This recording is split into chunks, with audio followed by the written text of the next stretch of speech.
थे लास्ट अजैविक घटक। जैविक पढ़ लिए क्या? जैविक घटक पूरे पढ़ लिए क्या? कंप्लीट घर जाके? मैंने तो पढ़ा ही है। आपने पढ़ा कि नहीं पढ़ा?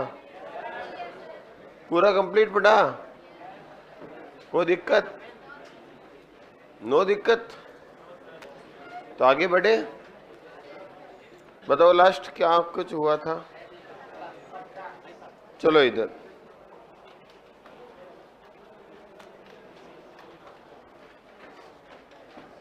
हम पढ़ क्या रहे हैं? पारिस्थितिकी।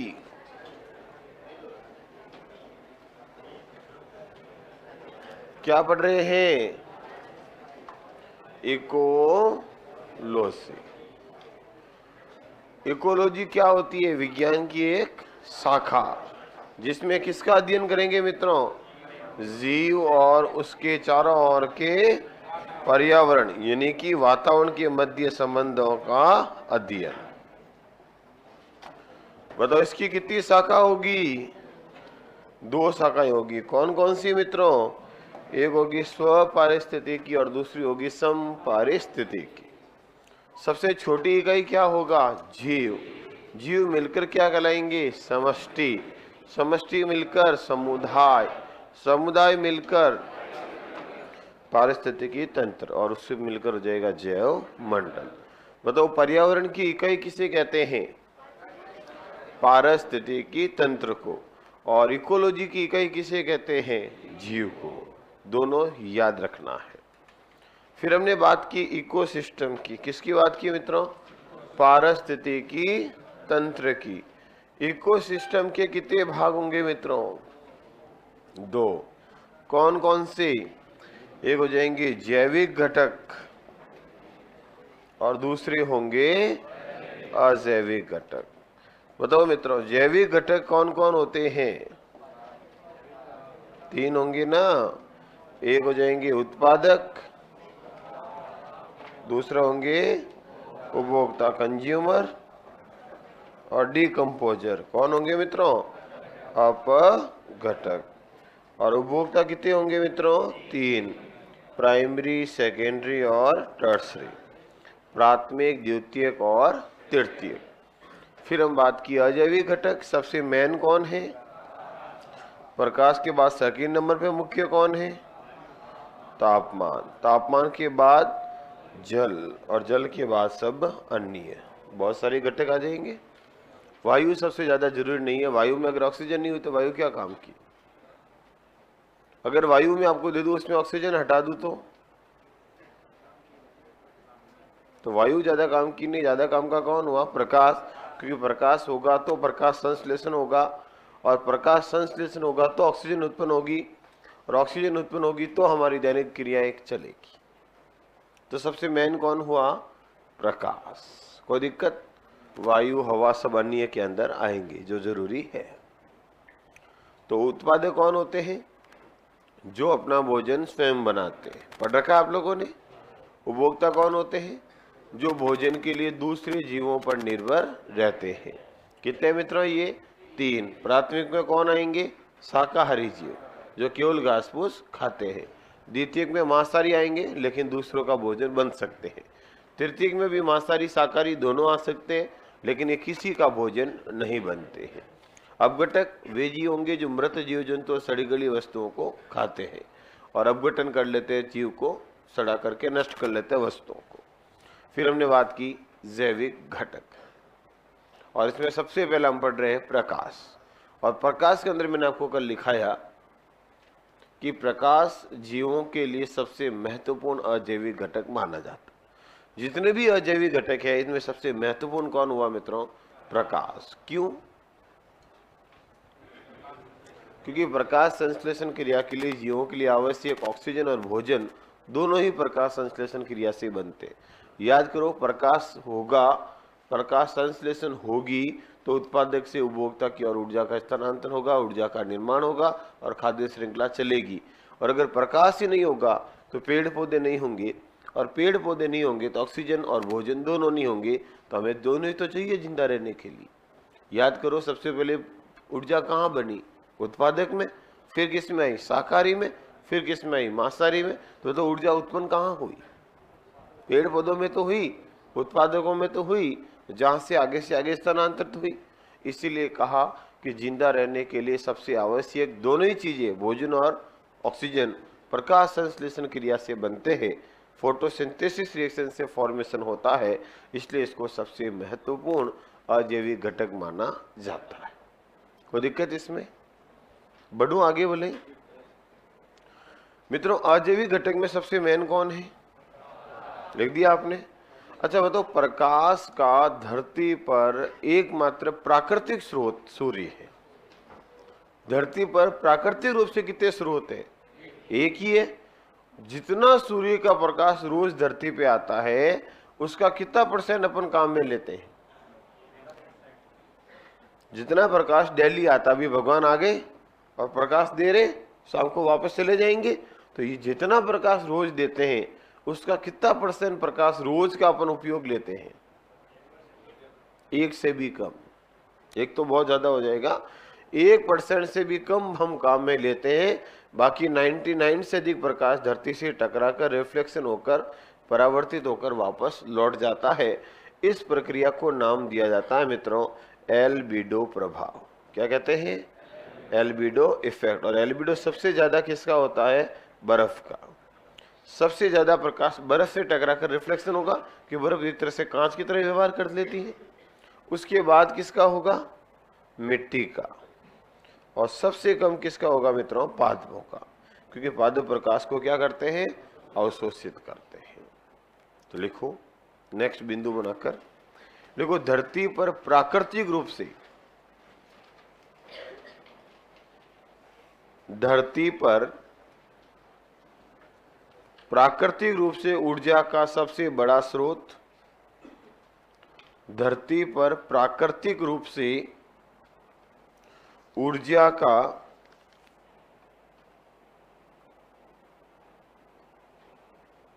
ये किसने कहा? ग्रह उपग्रह किसके आधार पर जीवन की खोज की जा रही है? किसका प्रश्न है ये? ग्रह उपग्रह किसके आधार पर जीवन की खोज की जा रही है? यहां ग्रह उपग्रह कैसे आए पहले तो ये बताओ। और दूसरा, जीवन से रिलेटेड कुछ मैं पढ़ा ही नहीं रहा हूं, तो इस प्रश्न का संबंध इस टॉपिक से, सिलेबस से दूर दूर तक नहीं है।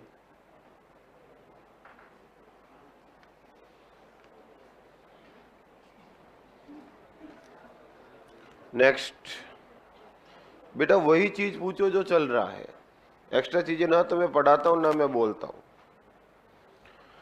क्या बोल रहा था? धरती पर प्राकृतिक रूप से ऊर्जा का सबसे बड़ा स्रोत सूर्य होता है। सूर्य होता है, सूर्य है।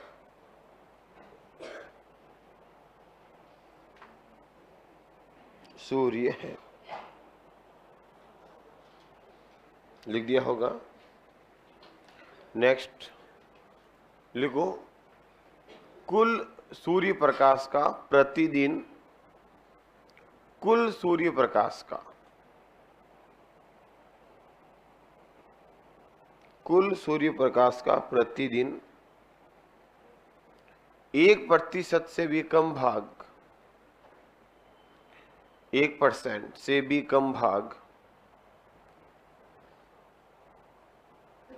1% से भी कम भाग पेड़ पौधे जीव जंतु, 1% से भी कम भाग पेड़ पौधे जीव जंतु उपयोग में लेते हैं, उपयोग में लेते हैं,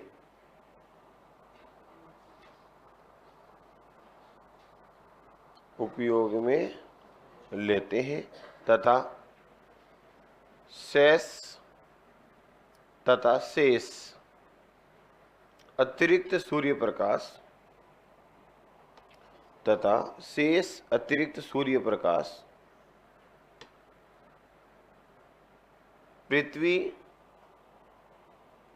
शेष सूर्य प्रकाश पृथ्वी धरातल से टकराकर, शेष सूर्य प्रकाश पृथ्वी धरातल से टकराकर परावर्तित होकर, रिफ्लेक्ट, टकराकर परावर्तित होकर, पृथ्वी धरातल से टकराकर परावर्तित होकर पुनः लौट जाता है, पुनः लौट जाता है। इस घटना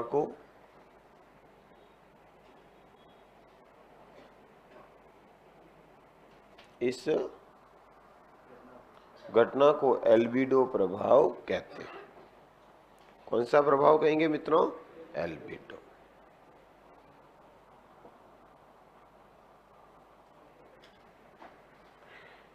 देखो मित्रों, प्रश्न आया कि ग्रह उपग्रह में किसके आधार पर जीवन की खोज की जा रही है।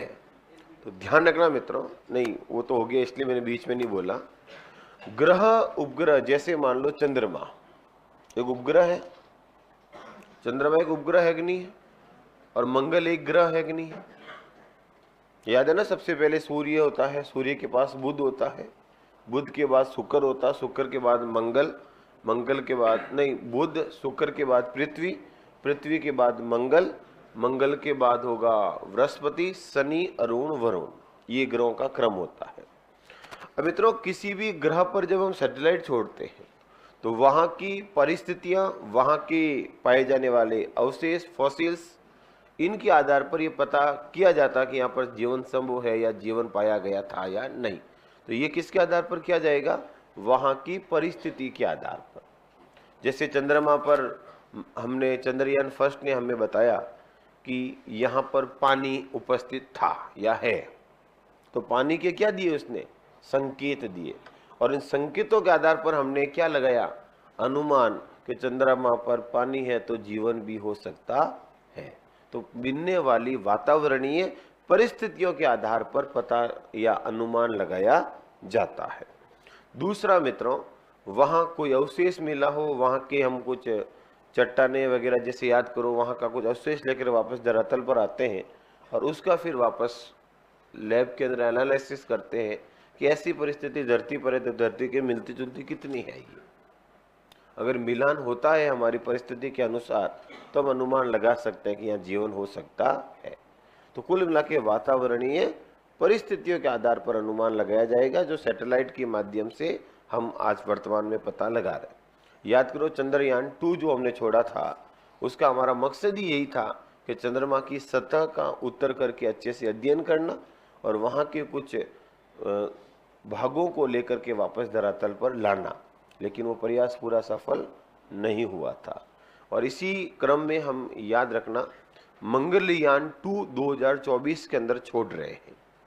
मंगलयान 2, चंद्रयान 2 तो छोड़ चुके अपन, मंगलयान 2 का भी प्रक्षेपण अभी हाल ही में होगा।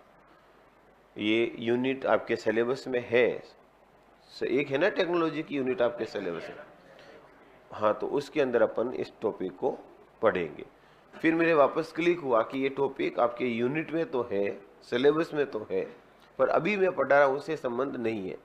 पर मैंने कहा पूछा है तो जवाब दे देना चाहिए, इसलिए मैंने तुरंत मैंने लाइन लिखाने के बाद इसका जवाब दे दिया जाए। बताओ किसका प्रश्न? अब तो बता दो, मैंने आंसर भी दे दिया। अरे भाई बहन किसका है? कोई दिक्कत है तो टेंशन क्यों लेते हो बेटा? मस्त रहो, व्यस्त रहो।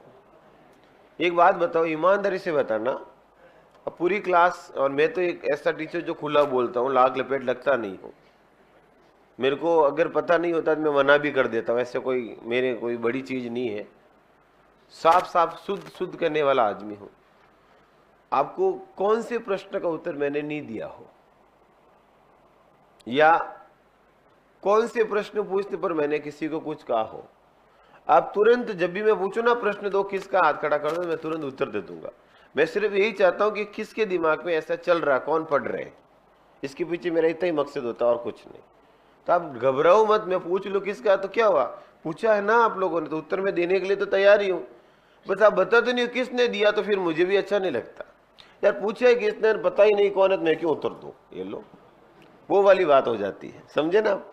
चलो, और मेरी जगह आप होते तो आप भी यही कर लेते कई बार, क्योंकि हर समय हर जगह एक जैसा दिमाग नहीं चलता।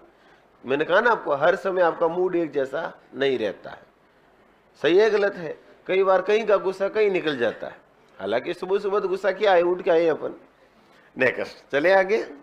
मिल गया उत्तर बेटा? बढ़ू आगे। मंगलयान मंगल ग्रह पर, मैंने कब कहा पृथ्वी पर? मैंने तो कहा अलग अलग ग्रह। भाई जैसे इन्होंने पूछ लिया ग्रह, तो ग्रह का उत्तर हो गया मंगल।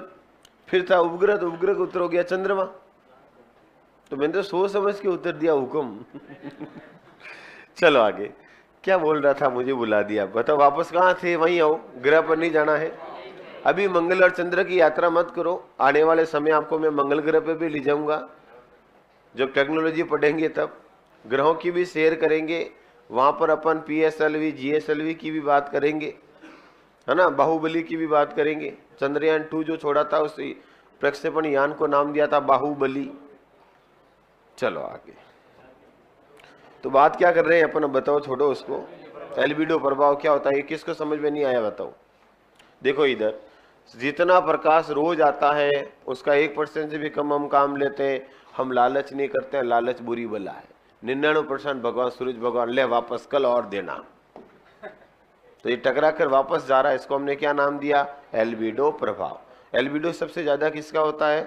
लिख दो एल्बिडो, क्रम लिख दो मित्रों। सबसे ज्यादा बर्फ का, फिर मिट्टी का और फिर पादप का। क्रम लिख दो, लिख दो एल्बिडो सबसे ज्यादा बर्फ, फिर मिट्टी, फिर पादप। क्रम लिख दो एल्बिडो। सबसे ज्यादा किसका होगा मित्रों? बर्फ का। फिर किसका होगा? जिसका होगा उसी का। और सबसे कम किसका होगा? पादप का।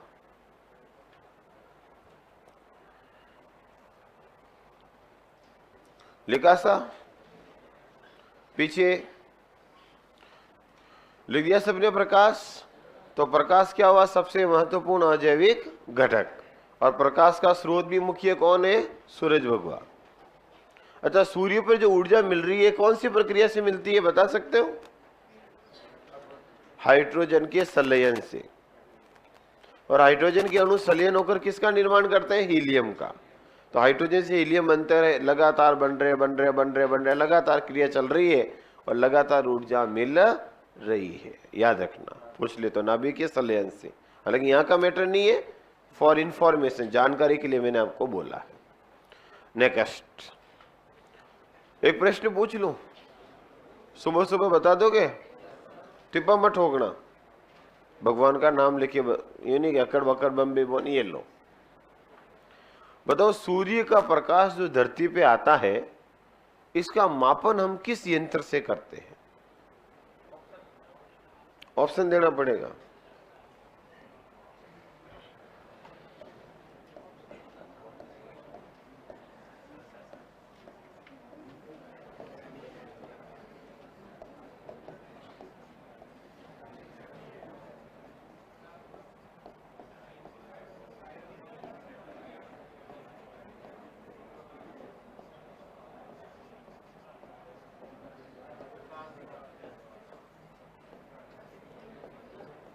बेटा जिसने भी का ऑप्शन ये लो, बोलना मना है। किसका उत्तर है? 1, 2, 3 और 4।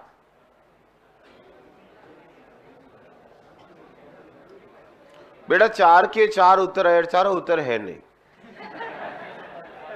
इसमें से एक भी उत्तर नहीं है।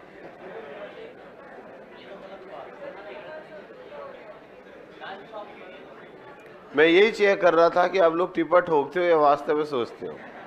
1 लो, 2 ये लो, एक भी उत्तर नहीं है साहब। है?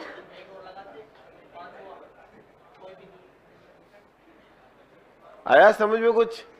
तुम टिप्पा ठोक रहे हो तो मास्टर को भी टिप्पा ठोकना आता है। नाइंसाफी है पक्का? तो उत्तर है मैं ये कॉन्फिडेंस देख रहा था कि जिन्होंने टिप्पा ठोका वास्तव में वो बोलते या टिप्पा ही है। उत्तर है इसमें। याद रखना मैंने आपसे पूछा है सूर्य का प्रकाश। बेटा प्रकाश वर्ष यंत्र नहीं है, दूरी मापने की इकाई है, और दूरी की सबसे बड़ी इकाई होती है प्रकाश वर्ष। तो ये तो यंत्र है ही नहीं, ये तो दूरी मापने की इकाई है, यूनिट है। अच्छा बेटा ज्यादातर उत्तर दे रहे पायरोमीटर। बेटा पायरोमीटर सूर्य का प्रकाश नहीं मापता, सूर्य का तापमान मापता है। और थर्मिस्टर बेटा याद रखना नॉर्मल तापमान किससे मापा जाता है? थर्मामीटर से, थर्मिस्टर से। अरे शरीर में बुखार है, ताप किससे मापते हो? तो नॉर्मल टेम्परेचर नहीं हुआ क्या? ये सामान्यतः शरीर का तापमान किससे मापते हैं, लेकिन जल का तापमान किससे मापते हैं? थर्मिस्टर से। मैंने ऑप्शन ऐसे ही दिए ताकि मुझे आपको जानकारी भी दे दी जाए, साथ में एक्स्ट्रा बिंदु भी हो जाए। वही ऑप्शन जानबूझ के दिए मैंने, क्योंकि थर्मिस्टर भी पूछा जा सकता है आपसे, थर्मामीटर भी पूछा जा सकता है, पायरोमीटर भी पूछा जा सकता है, प्रकाश वर्ष भी पूछा जा सकता है। इसलिए मैंने वही ऑप्शन दिए जो अपने टॉपिक से मिलते जुलते हो। अच्छा सूर्य का प्रकाश किससे मापेंगे बेटा? तो याद करना लक्स मीटर, या इसी का एक नाम और है फोटोमीटर। तो लिखो अगला बिंदु, लिखो सूर्य प्रकाश का मापन लक्स या फोटोमीटर से करते हैं। लिखो सूर्य प्रकाश का मापन लक्स मीटर या फोटोमीटर। सूर्य प्रकाश का मापन किससे करेंगे? लक्स मीटर या फोटोमीटर से। लिख दो सूर्य प्रकाश का मापन, डैश करके लिख दो लक्स मीटर या फोटोमीटर। अच्छे से याद रखना बेटा, प्रकाश कह रहा है या तापमान, दोनों में कंफ्यूज मत होना। प्रकाश बोले तो लक्स या फोटो, और सूर्य का तापमान बोले तो पायरोमीटर। तो लग गया तो ये भी लिख दो, पूछने वाला तो कुछ भी पूछ सकता है। लिखो सूर्य के तापमान का मापन, सूर्य के तापमान का मापन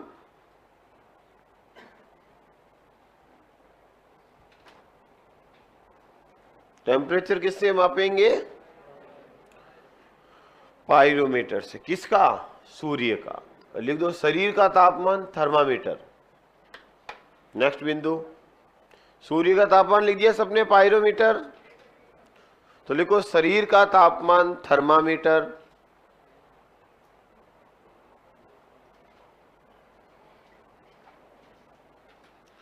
और लिखो जल का तापमान थर्मिस्टर। जल में अगर आपको तापमान मापना तो किससे मापेंगे? थर्मिस्टर से। और लिख दो बेटा प्रकाश वर्ष दूरी मापने की सबसे बड़ी इकाई होती है,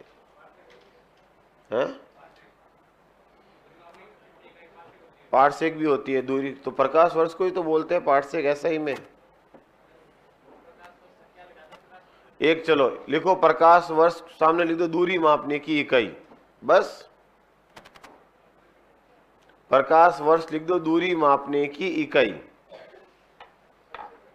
नहीं बड़ी मत लिखो, बड़ी में आप कंफ्यूज हो जाओगे, दो उत्तर मिलेंगे फिर। लिख दो प्रकाश वर्ष क्या है? दूरी मापने की इकाई, जिससे बड़ी दूरी मापी जाती है, छोटी छोटी नहीं। जैसे सूर्य और पृथ्वी के बीच की दूरी किससे मापेंगे? प्रकाश वर्ष से। नेक्स्ट हो गया छोटे छोटे बिंदु, कोई दिक्कत इसमें?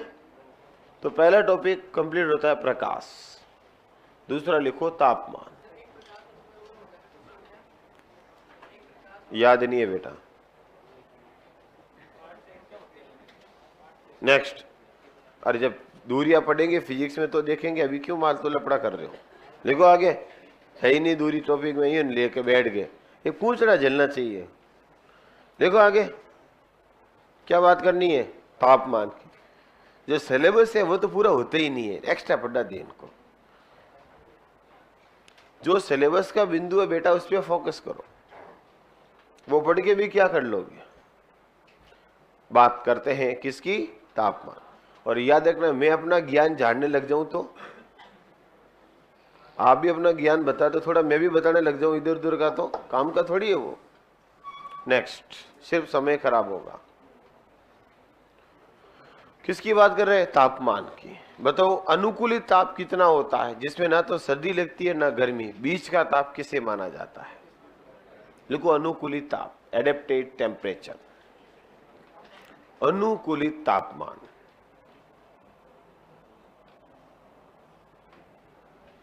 अनुकूलित तापमान।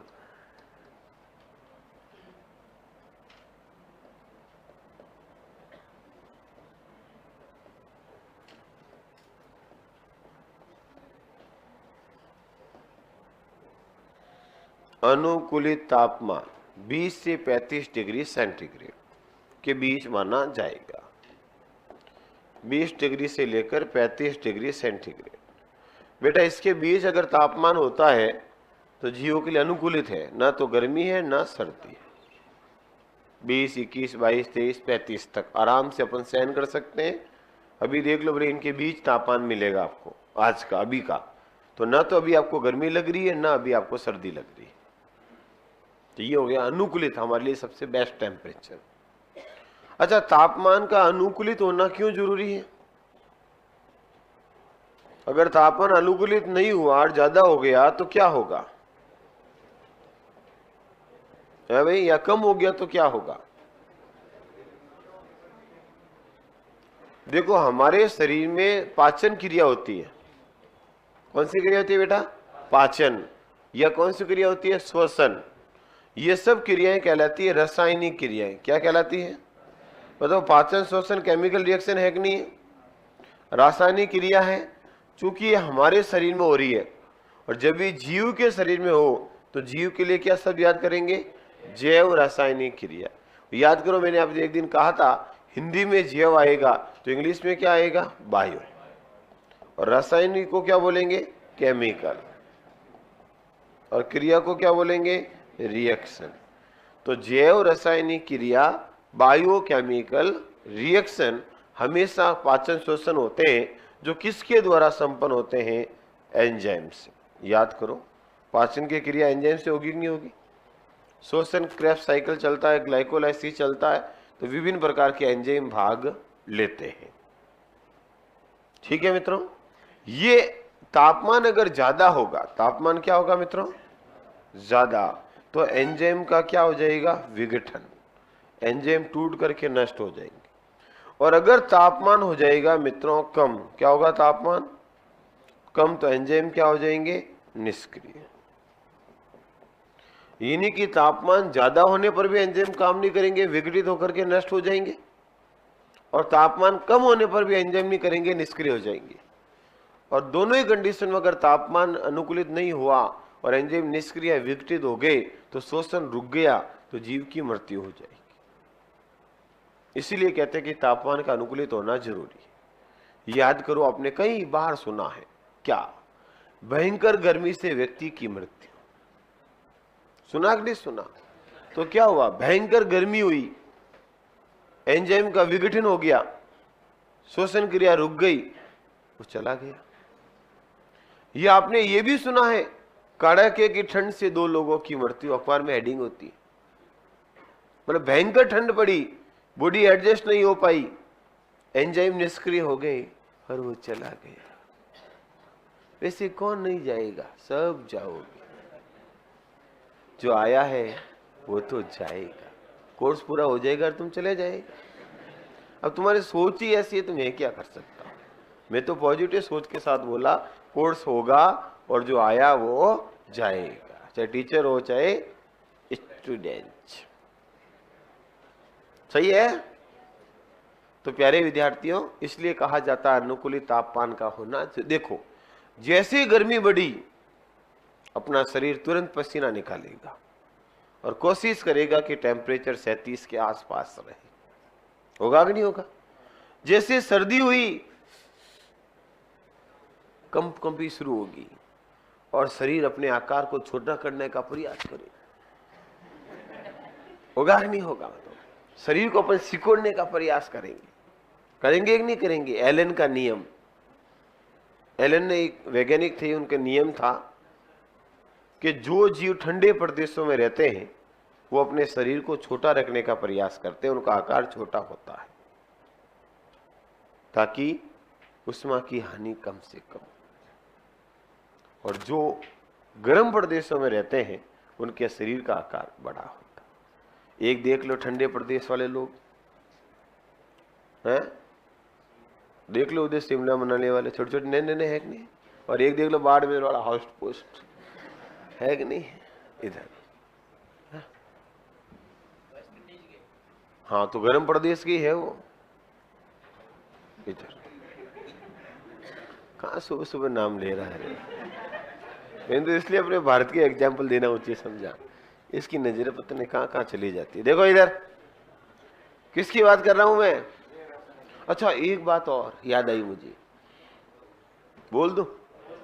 बुरा नहीं मानोगे? बोलने के बाद तो कुछ हो ही नहीं सकता, पहले पूछ लो इसलिए। तो प्यारे मित्रों, जो बूढ़े व्यक्ति होते हैं उनकी मृत्यु ज्यादा कौन से समय में होती है? सर्दियों में। क्यों? क्योंकि एंजाइम ऑलरेडी कम काम कर रहे, बुढ़ापा है, काम करने की क्षमता में कम है, और कड़ाके की ठंड पड़ी और कम हुआ, टक आया समझ में? यही कारण। तो लिखा दो इसको थोड़ा सा, इसलिए ना तो गर्मी होनी चाहिए ना ही सर्दी, लिखो सा।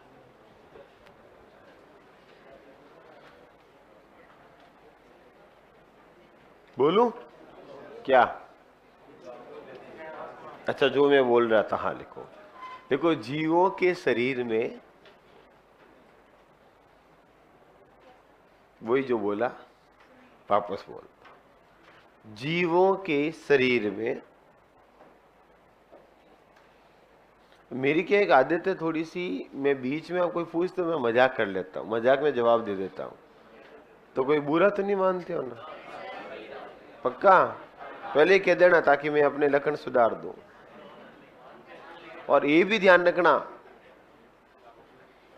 ये भी मैं कब बोलता हूं जब मुझे ऐसा लग जाता है कि हाँ अब ये बैच अपनापन है।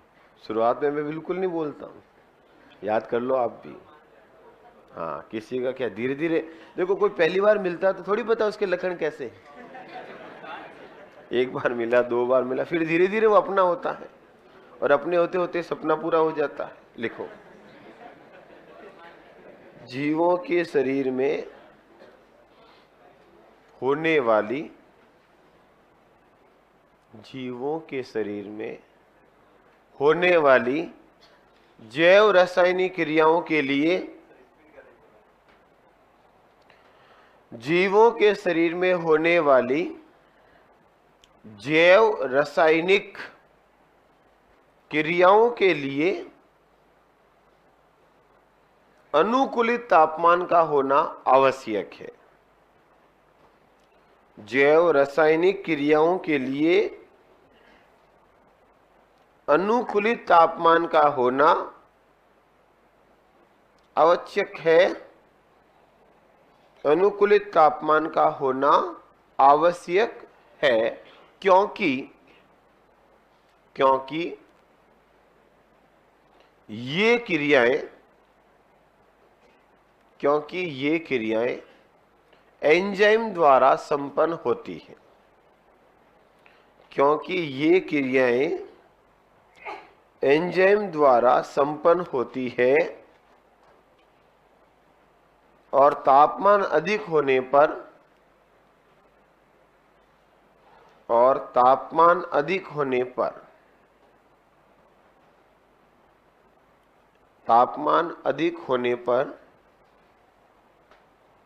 एंजाइम का विघटन हो जाता है। तापमान अधिक होने पर एंजाइम का विघटन हो जाता है। एंजाइम का विघटन हो जाता है तथा तापमान कम होने पर तथा तापमान कम होने पर एंजाइम निष्क्रिय हो जाते हैं। तापमान कम होने पर एंजाइम निष्क्रिय हो जाते हैं। अतः बस बहुत है, निष्क्रिय हो जाते हैं। ऊपर लिख दिया हमने, अनुकूलित तापमान का होना आवश्यक है, क्योंकि फिर कारण लिखा था। कोई दिक्कत इसमें? इसलिए हमेशा तापमान अनुकूलित होना क्या रहेगा मित्रों? जरूर। कारण भी हमने लिख दिया। नेक्स्ट लिखो, एक नई लाइन में लिखो, तापमान के आधार पर कशेरुकी जीवों को, वर्टिब्रेट कशेरुकी,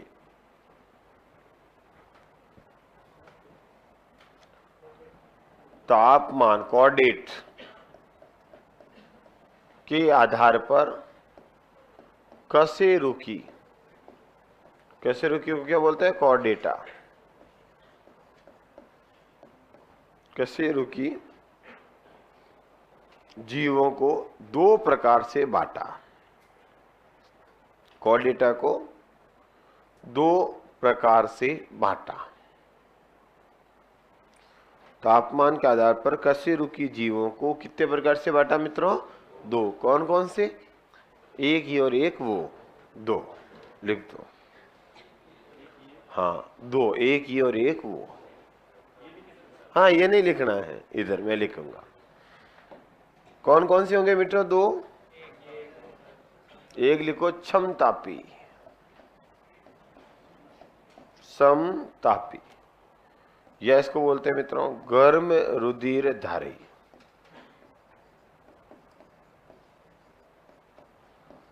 समतापी, इंग्लिश बोले तो होमोथर्मल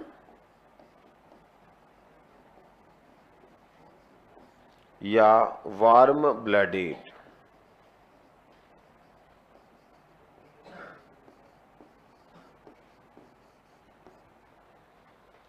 समतापी या क्या बोलेंगे मित्रों? Warm blooded.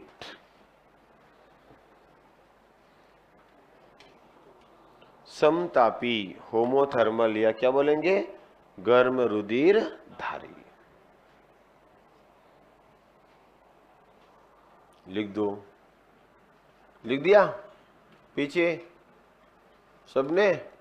सम का मतलब क्या होता है? समान। तापमान का मतलब ताप। तो रटने की जरूरत है क्या? सबसे अर्थ आ गया ना। समताप मतलब शरीर का तापमान क्या होगा? समान।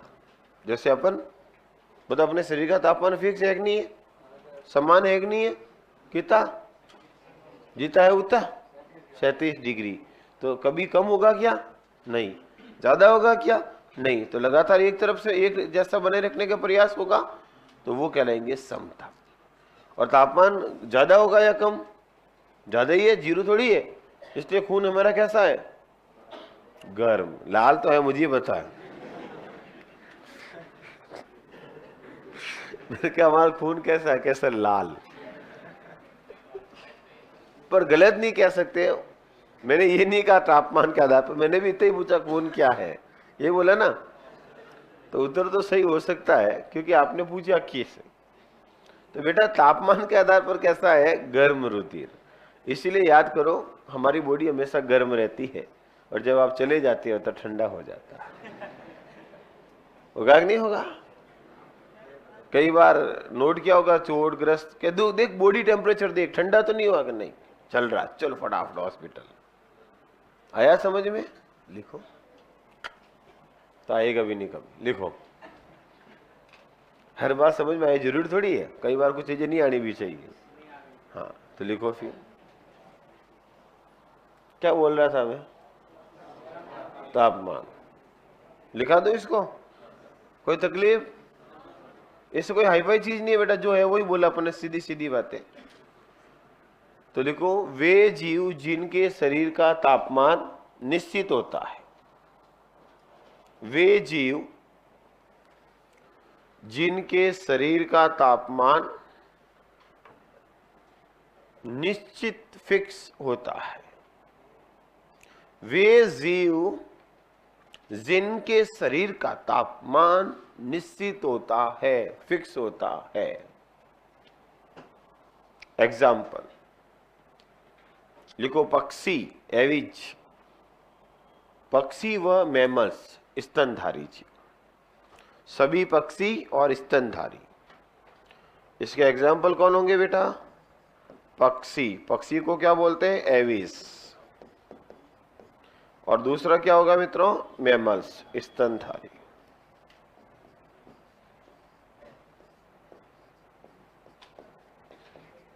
अच्छा, मैमल्स में कौन आएगा? लिख दो, मानव व पशु, मनुष्य और सभी प्रकार के पशु आएंगे मैमल्स में। वैसे स्तनधारी कौन होंगे? जिसके स्तन होंगे, सीधी सी बात है। स्तन को धारण करने वाले जीव अपन कौन से? स्तनधारी जीव, जो अपने बच्चों को दूध पिलाते, जो अपने समान शिशु पैदा करते, जो अंडे नहीं देते, शिशु पैदा करेंगे, जैसे गाय, भैंस, मनुष्य, वो हमेशा क्या कहलाएंगे? स्तनधारी। प्रश्न आए तो एग्जाम्पल का आएगा, जैसा कि मैं एक प्रश्न बोलता हूं, जेल प्रेरी के अंदर आया था। जेल प्रेरी, बोल दो प्रश्न। निम्न में से कौन सा गर्म रुधिरधारी है? कौन सा गर्म रुधिरधारी जीव है? ऑप्शन था कबूतर, सांप, छिपकली, मेंढक। कबूतर, सांप, छिपकली, मेंढक।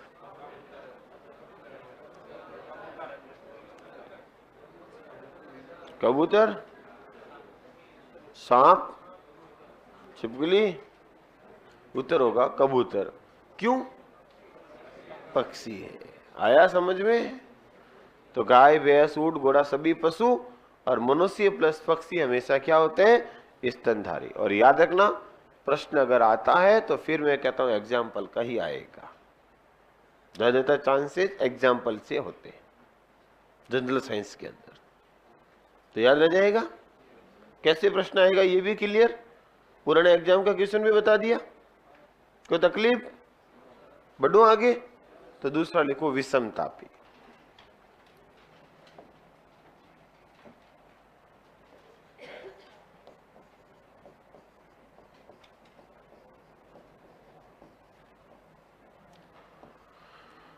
कल कैसा हुआ रे एग्जाम? भूल गया मैं तो। अच्छा हुआ? क्वेश्चन कैसे थे?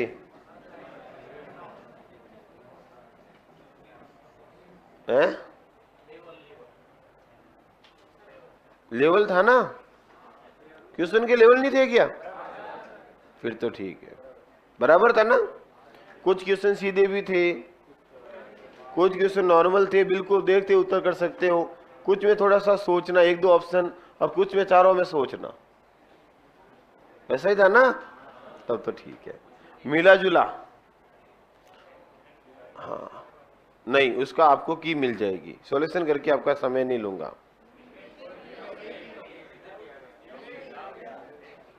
डाउट है तो मुझे एक बार पेपर देख करके डाउट जो है वो लिख करके दे देना, मैं अगली क्लास के अंदर इसको बता दूंगा। क्या क्या अभी मैं हाथों हाथ नहीं करूंगा, क्योंकि अभी मेरे को पढ़ाना है, समय आपका खराब नहीं करूंगा, नोट करूंगा। ज्यादा दिक्कत आएगी तो बताऊंगा, नहीं तो एक क्लास के बाद भी बता दूंगा। सभी का समय खराब नहीं करूंगा।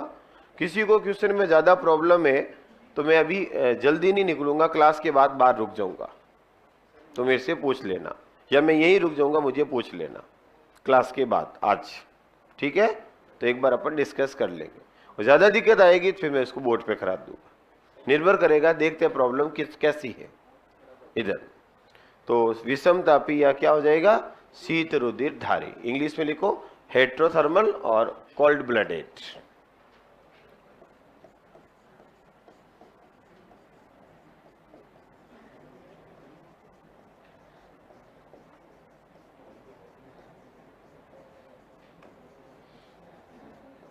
लिखो,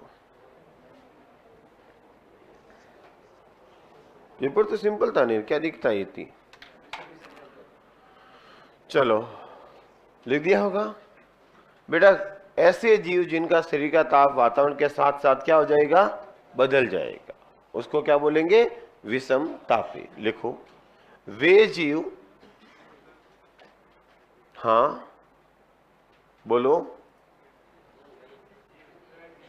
या वो तो मैं बोल ही रहा हूं, बीच में किसी ने बोला सर तो मैं रुक गया, फिर बोलो सर सर। चलो तो फिर लिखो वे जीव जिनके शरीर का तापमान, जिनके शरीर का तापमान वातावरण के तापमान के साथ, जिनके शरीर का तापमान वातावरण के ताप के साथ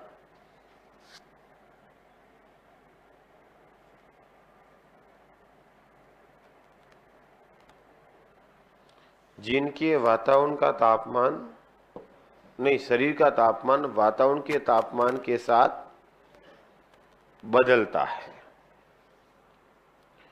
के साथ बदलता है, क्या होगा मित्रों? बदलेगा। उसको क्या नाम देंगे? विषम तापी। एग्जाम्पल,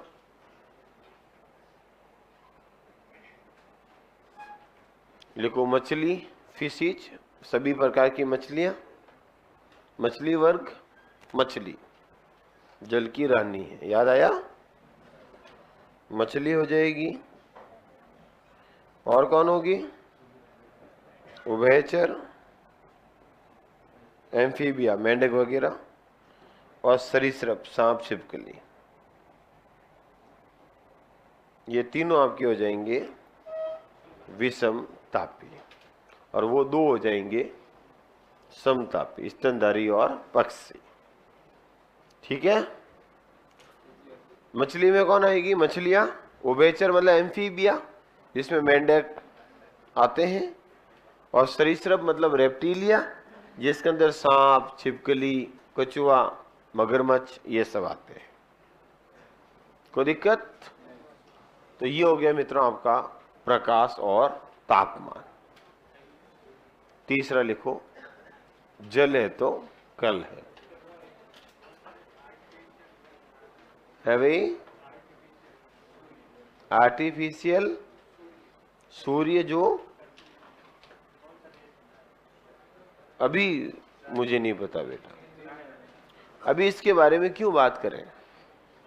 टोपी की अलग है टेक्नोलॉजी का, सूर्य की स्टडी करना क्या कहलाता है, कौन कर रहा है, क्या मिशन है, ये तो अलग चीज है टोपी की। पूरा यहाँ तो कोई लेना देना है ही नहीं, यहाँ तो जीव पढ़ना है, तो तुरंत मैं उत्तर भी नहीं दे सकता। नेक्स्ट लिखो, समतापी हो गया, विषमतापी हो गया। तो बढ़ो आगे मित्रों। कुल मिला के प्रकाश और तापमान दो घटकों की छोटी छोटी बातें मैंने आपसे कर ली। अब तीसरा बिंदु लिखो, जल। जल तो लिखो बेटा, प्रकाश व तापमान के बाद तीसरा महत्वपूर्ण घटक जल को माना जाता है। वापस बोलता हूं, हेडिंग लगाओ जल, वाटर लिख दिया। तो लिखो प्रकाश व तापमान के बाद, हाँ तो लिखनी है, देखना थोड़ी है। प्रकाश व तापमान के बाद जल को महत्वपूर्ण घटक माना जाता है। जल को महत्वपूर्ण घटक माना जाता है। देखो, सबसे पहला पूछे तो प्रकाश, सेकंड पूछे तो तापमान, और थर्ड पूछे तो जल। जल है तो कल है, जल ही जीवन है। जल मिशन चल रहा है राजस्थान सरकार का। करंट है क्या आपके सिलेबस में? तो साथ साथ पढ़ते रहो। फिर एक दिन में तो 9 की 13 होगी नहीं, टुकड़ों में ही होगा। अच्छे से करंट पढ़ना शुरू करो, साथ ही साथ डेली का 1 घंटा करंट को भी दिया करो, शाम को, सुबह, कभी अपने हिसाब से। चलो, तो बात किसकी कर रहे थे अपन? जल की। बेटा जल महत्वपूर्ण क्यों है? क्योंकि शरीर में सबसे ज्यादा पाया ही जल जाता है। अरे अपने बॉडी में जल की मात्रा कितनी है? 70 से लेकर 90 के आसपास। फिर मस्तिष्क में 90% पानी होता। शरीर का एक कोमल अंग होता मस्तिष्क, जो हड्डियों की बनी आवरण में सुरक्षित होता। तो जल जो होता है ये जीवन के लिए जरूरी है। क्यों? क्योंकि रासायनिक क्रिया होती है, जो जैव रासायनिक क्रिया, ये जल होगा तो होगी, क्योंकि जल इनको माध्यम प्रदान करता। वातावरण के अंदर जितनी भी केमिकल रिएक्शंस होती है मित्रों, रासायनिक अभिक्रियाएं, उनको पूरा होने के लिए माध्यम चाहिए। बिना माध्यम के कोई ना कोई रासायनिक अभिक्रिया नहीं होगी। जल में होगी, धरती में होगी, कहीं ना कहीं तो उनको माध्यम चाहिए ही चाहिए। और माध्यम का काम, शरीर में भी रासायनिक क्रिया होगी, पाचन श्वसन, तो इनको माध्यम देने का काम कौन करता है? जल। तभी तो जब किसी के शरीर में जल की कमी होती है तो उसको डिहाइड्रेशन हो जाता है, और डिहाइड्रेशन होने से, पानी की कमी होने से मृत्यु भी हो सकती है, क्योंकि रासायनिक क्रिया रुक जाती। अरे याद करो, आपने पढ़ा होगा सबसे पहले जीव का निर्माण कहाँ हुआ? जल में हुआ। अच्छा, जीव का निर्माण जल में ही क्यों हुआ? धरती पर क्यों नहीं हुआ? क्योंकि जीव का निर्माण रासायनिक क्रिया से माना जाता है। जीव का निर्माण किससे हुआ? रासायनिक क्रियाओं से। ये तो वर्तमान में माननीय सिद्धांत है। और किसी भी रासायनिक क्रिया को संपन्न होने के लिए माध्यम की आवश्यकता होती है, और जल ने माध्यम का काम किया, इसलिए जीव की उत्पत्ति जल में हुई। यह प्रयोग द्वारा सिद्ध भी किया था ऑपेरिन और एल्डर ने, कि जीव का निर्माण जल में रासायनिक क्रियाओं से हुआ है। तो शरीर में भी रासायनिक क्रिया को माध्यम कौन प्रदान करेगा? जल। तो जल क्यों जरूरी है? देखो, रासायनिक क्रियाओं को माध्यम प्रदान करता है, पसीने के रूप में शरीर का ताप नियंत्रण करता है। जल एक ऐसा पदार्थ है जो बहुत अच्छा विलायक है, जो विभिन्न पदार्थों को घोल के रखता है। तो पानी पीते तो कई सारे मिनरल साल्ट घुले हुए शरीर में आ जाते हैं, तो कई पदार्थों की पूर्ति करता है। जल जो होता है मित्रों, ये उत्सर्जन में सहायक है। पेशाब के अंदर 95% जल होता है, तो अगर जल नहीं होगा तो उत्सर्जन नहीं होगा। उत्सर्जन में सहायक होता है, ताप नियंत्रण करता है, पदार्थों को विभिन्न प्रकार से शरीर में उपलब्ध करवाता है घोलकर, और परिवहन में सहायक करता है, खून के अंदर घुला हुआ रहता है। और प्यारे मित्रों, जल जो होता है वो जैव रासायनिक क्रियाओं को माध्यम देता है। इन सभी घटकों की क्रियाओं के कारण जल भी जीवों के लिए एक अनिवार्य घटक है। आया समझ में? कुछ लिखा दो, थोड़ा सा लिखो। लिखो, जल को महत्वपूर्ण घटक इसलिए माना जाता है, डैश करके फिर कारण लिखो। जल को महत्वपूर्ण घटक इसलिए माना जाता है, इसलिए माना जाता है। जल को महत्वपूर्ण घटक इसलिए माना जाता है, डैश करके मैं बोलूंगा, आराम से लिख दोगे। नंबर 1 लिखो, जल शरीर का ताप नियंत्रण करने में सहायक होता है। जल शरीर के ताप नियंत्रण में सहायक। जल शरीर के ताप नियंत्रण में सहायक होता है। तो पहला पॉइंट, जल क्यों जरूरी है मित्रों? तापमान को नियंत्रित करने के लिए। दूसरा बिंदु लिखो, जल अच्छा विलायक होने के कारण, जल अच्छा विलायक होने के कारण, अच्छा विलायक होने के कारण जल में विभिन्न पदार्थ, जल अच्छा विलायक होने के कारण जल में विभिन्न घुलित पदार्थ शरीर को उपलब्ध होते हैं। अच्छा विलायक होने के कारण जल में घुलित पदार्थ, घुले हुए घुलित पदार्थ शरीर को उपलब्ध होते हैं। कई सारे आयंस खनिज मिलते हैं मित्रों। नेक्स्ट लिख दिया, जल एक अच्छा विलायक होने के कारण विभिन्न पदार्थ घुलित अवस्था में शरीर को मिलते हैं। यही लिखा, प्राप्त होते हैं, मिलते हैं, कैसे भी लिखते। और क्या करेगा जल? लिखो, जल उत्सर्जन में सहायक होता है, एक्सक्रीटरी। जल उत्सर्जन में सहायक होता है।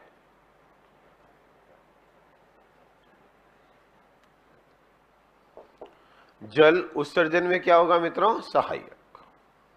और लिखो जल शरीर में होने वाली, जल शरीर में होने वाली जैव रासायनिक क्रियाओं को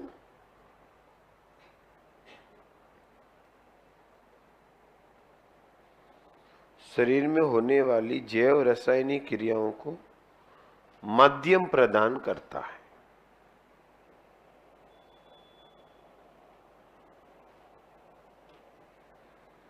माध्यम प्रदान करता है। इसलिए जल भी एक क्या हो गया मित्रों? अनिवार्य। अब लिखो मिट्टी, सॉइल, मिट्टी, मृदा। मिट्टी भी एक अनिवार्य घटक है मित्रों इन सब के बाद, जल के बाद, क्योंकि मिट्टी होगी तो पेड़ पौधे होंगे तो हम होंगे, और मिट्टी के अंदर भी कई सारे पदार्थ हमें मिलते हैं। फसल बोते तो कहाँ बोते हैं? मिट्टी भी एक जरूरी है। मिट्टी के अंदर तो मैं ज्यादा बातें नहीं करूंगा, क्योंकि मिट्टी से जब आप राजस्थान जियोग्राफी पढ़ोगे तो मिट्टियां पढ़ोगे तो मिट्टियां वहां पूरी आ जाएगी, मिट्टी की विशेषताएं आ जाएगी। तो मुझे कोई जियोग्राफी पढ़ानी नहीं है। 2 लाइनें हल्की सी मैं आपको साइंस की दृष्टि से बात कर लूं। मृदा भी एक घटक है मित्रों, लिख दो मृदा भी एक अनिवार्य घटक माना जाता है। मिट्टी में लिख दो यह भी एक अनिवार्य घटक माना जाता है। मृदा भी एक अनिवार्य घटक माना जाता है। अब सबसे अनिवार्य नहीं है, जरूरी है। अनिवार्य के अंदर ये हो गया, अनिवार्य घटक माना जाता है। अच्छा बताओ, मिट्टी का अध्ययन करना क्या कहलाता है? भाई लिख दो, मिट्टी का अध्ययन पेडालॉजी कहलाता है। पेडालॉजी, पेडोलॉजी होगा। मिट्टी का अध्ययन करना क्या कहलाएगा? पेडोलॉजी।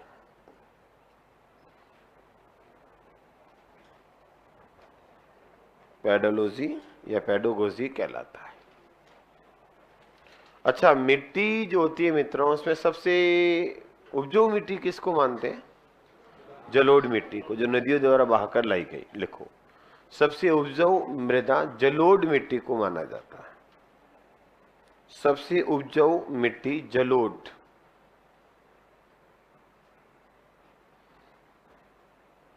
जलोढ़ को माना जाता है।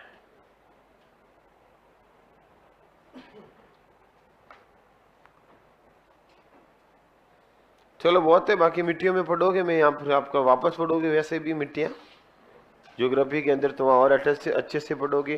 कौन सी मिट्टी कहाँ कहाँ पाई जाती है सब पढ़ लोगे।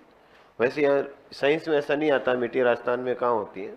नेक्स्ट, अब लिखो बेटा, भूजीवीय रासायनिक चक्र, बायो जियो केमिकल साइकिल। अगला हेडिंग लगाओ, बायो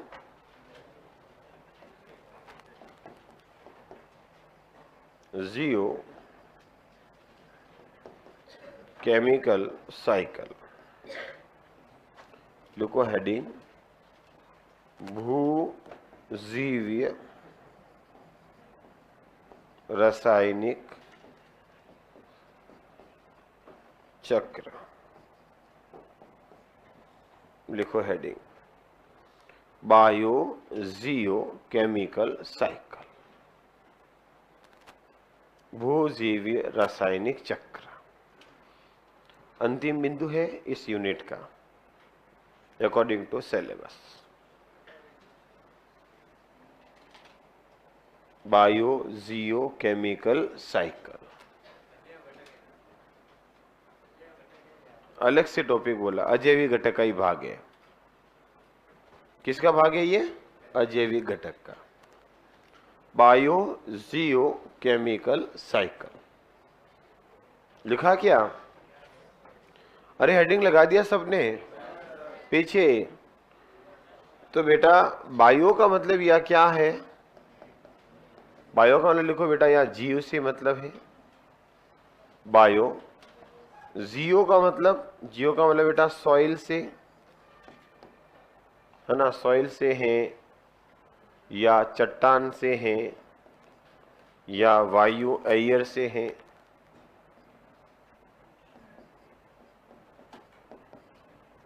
बायो जियो केमिकल। केमिकल का संबंध बेटा पोषक पदार्थों से, न्यूट्रिशन से। और साइकिल, साइकिल का मतलब है चक्र। ध्यान रखना, सीधे ही पूछ ले कि बायो जियो केमिकल साइकिल में पोषक पदार्थों का संबंध किससे है? बायो से, जियो से, केमिकल से, साइकिल से। 4 ऑप्शन बन सकता है, सीधे ही हेडिंग से ही प्रश्न बना दे। टॉपिक का हेडिंग ही हो गया ना, उसी को टॉपिक प्रश्न दे दे।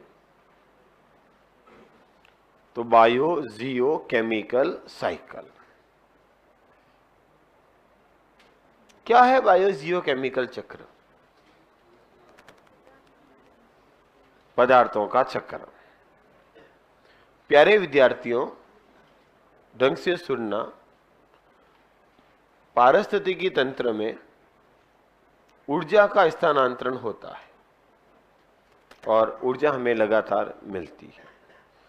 ऊर्जा के अलावा जीवों को कई सारे पोषक पदार्थों की भी आवश्यकता होती है, जैसे नाइट्रोजन, फास्फोरस, कार्बन, है ना। बहुत सारे हमें पोषक पदार्थों की भी आवश्यकता होती है, जो विभिन्न चक्रणों के द्वारा हमें लगातार उपलब्ध होते रहते हैं। इन चक्र को नाम दे दिया बायो जियो केमिकल साइकिल। लिखो लिखो, इसमें पारिस्थितिकी तंत्र में, इसके नीचे लाइन लिखो, पारिस्थितिकी तंत्र में ऊर्जा प्रवाह के साथ साथ ऊर्जा प्रवाह के साथ साथ अनेक पोषक पदार्थों की भी आवश्यकता होती है।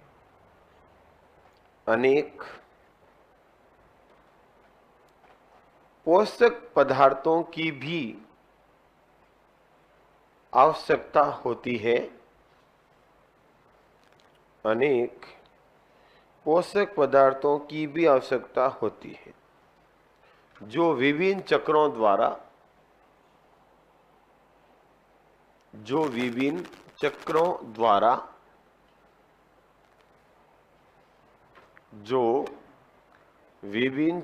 द्वारा पारिस्थितिकी तंत्र में,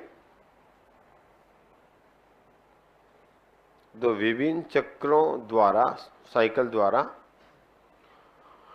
पारिस्थितिकी तंत्र में उपलब्ध होते रहते हैं।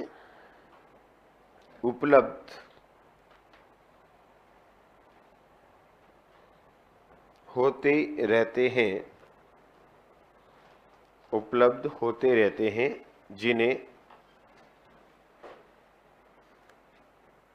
बायो जियो केमिकल साइकिल कहते हैं।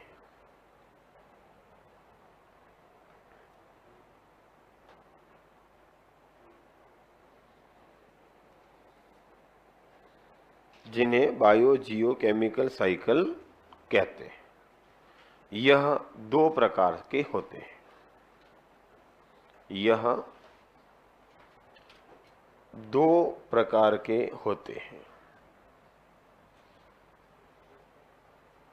यह 2 प्रकार के होते हैं। कौन कौन से?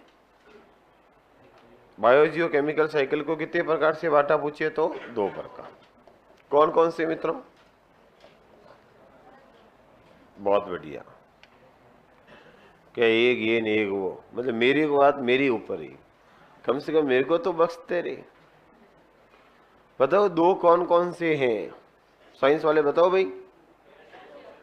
गैसीय और अवसादी। कौन से होंगे?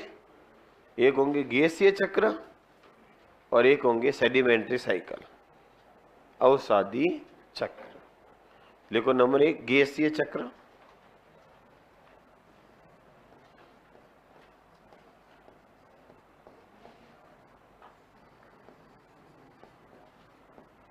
गैसीय चक्र। गैसीय चक्र क्या होंगे? गैसीय लिखो, वे चक्र जिनमें मुख्य स्रोत, वे चक्र जिनमें मुख्य स्रोत वायुमंडल होती है। वायुमंडल की गैस से मुख्य स्रोत होगी तो क्या? गैस से मुख्य स्रोत वायुमंडल होता है। जो भी चक्र शुरू हो रहा है उसमें मेन सोर्स का काम कौन कर रहा है? वायुमंडल। तो वो क्या कहलाएंगे? गैसीय चक्र। एग्जाम्पल, उदाहरण लिखो। उदाहरण, कार्बन, हाइड्रोजन, ऑक्सीजन व नाइट्रोजन चक्र। कार्बन, हाइड्रोजन, ऑक्सीजन और नाइट्रोजन। कौन कौन हो गया ना?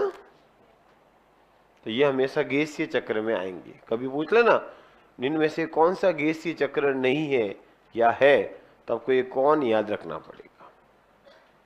मतलब गैसीय चक्र के रूप में कौन कौन होंगे? कार्बन उपलब्ध होंगे, हाइड्रोजन उपलब्ध होंगे, ऑक्सीजन और हाइड्रोजन दोनों। जल चक्र याद करो, जल वाष्प, पानी आयान, भाप बनान, उड़ान, वापस आया, तो गैस के रूप में हुआ कि नहीं हुआ? अच्छा, ऑक्सीजन ऐसे मान लो, पेड़ पौधे लेते हैं CO2 और वापस O2 देते हैं, तो ये भी तो गैस के रूप में ही हुआ। तो CO2 कहां से लिए उन्होंने? वायुमंडल से। कुल मिला के गैस के रूप में चक्र चलना। और दूसरा लिखो, अवसादी चक्र या सेडिमेंट्री साइकिल। अवसादी चक्र।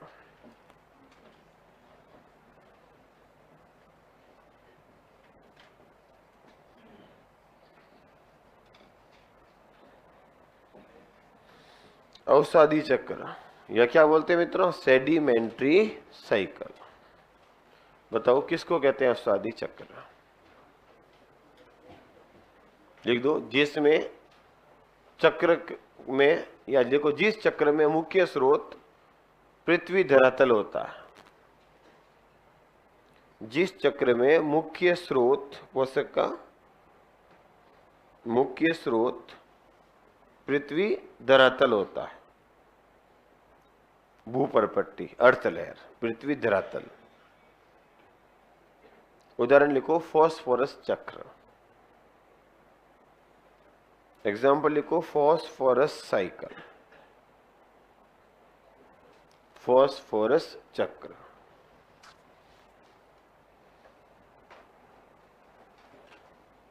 फॉस्फोरस साइकिल लिख दिया होगा। चलो, तो ये हो गया प्यारे मित्रों आपके चक्रों के दो प्रकार। अब आपको मेनली 3 चक्र पढ़ाने हैं। मेन तो जो अपने 11th 12th की किताब और 10th की किताब के एंड से हैं। कौन कौन? कार्बन, नाइट्रोजन और फॉस्फोरस। 3 ही चक्र दिए हुए अपनी किताबों में, तो तीनों को पढ़ लेते हैं। लिखो, पहला कौन सा चक्र पढ़ते हैं? लिखो, कार्बन साइकिल। सिंपल है, पहले कार्बन का कर लेते हैं, फिर नाइट्रोजन, फिर फॉस्फोरस, खत्म। तो लिखो पहला कार्बन चक्र, कार्बन साइकिल। कार्बन चक्र, कार्बन साइकिल कुछ भी नहीं है मित्रों। देखो इधर, कार्बन साइकिल को पढ़ते बताओ इसमें पोषक पदार्थ का मुख्य स्रोत क्या होगा? वायुमंडल।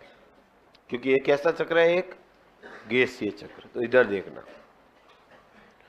सबसे पहले स्रोत के रूप में क्या होगी? वायुमंडलीय CO2। अरे कार्बन के लिए सबसे मुख्य स्रोत के रूप में कौन काम करेगी? वायुमंडलीय CO2, जो 0.03% वायुमंडल में उपस्थित है। ये तो आपको याद ही है। वायुमंडल में CO2 कितना प्रतिशत होती है? 3%। तो तेरे को थोड़ी कह रहा हूं, तू टेंशन क्यों लेता है? 0.03। यही पूछा था पिछली बार LDC में, चक्र से प्रश्न ये था कि वायुमंडल में CO2 कितनी होती है। बस ये प्रश्न था। पिछली बार क्या प्रश्न आए थे इकोलॉजी के, बताऊं क्या? इकोलॉजी के प्रश्न आए थे अपने इसके अंदर। एक मिनट में यही भेज के कर देते हैं अपन, 2 मिनट रुकना। इको के क्वेश्चन मैं अभी करा ही देता हूं जो पिछली बार आए थे, इसको पढ़ के, मतलब पढ़ के क्या।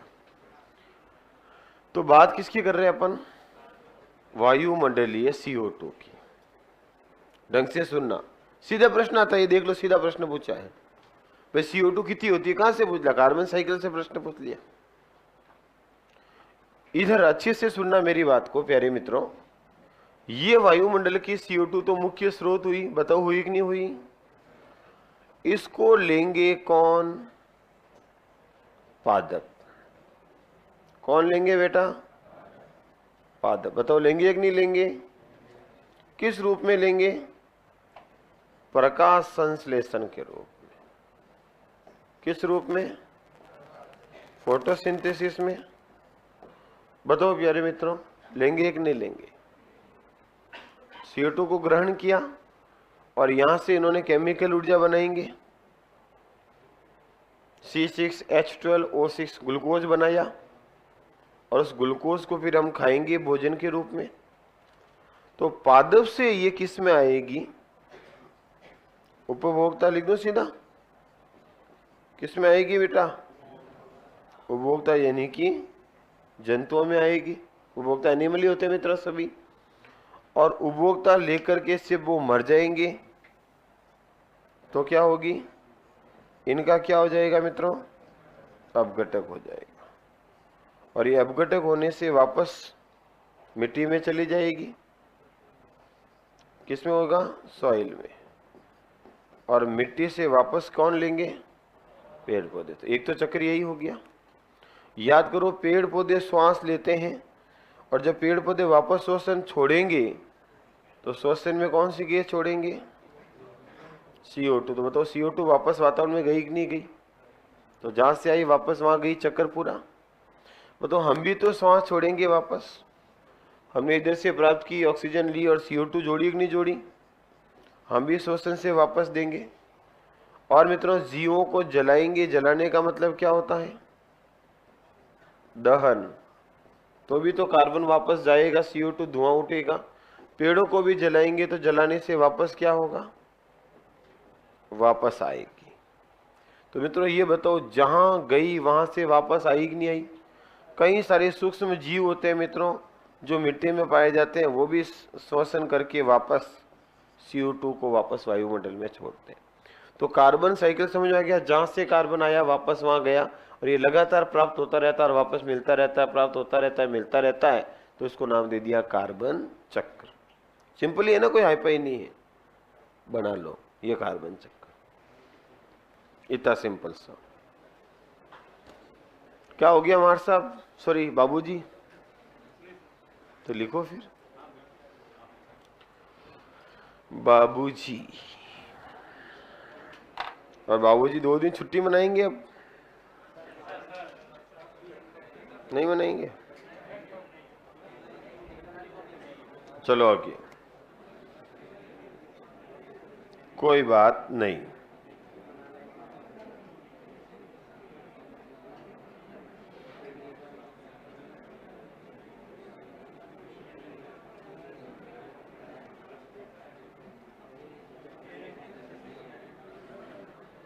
हाँ क्या?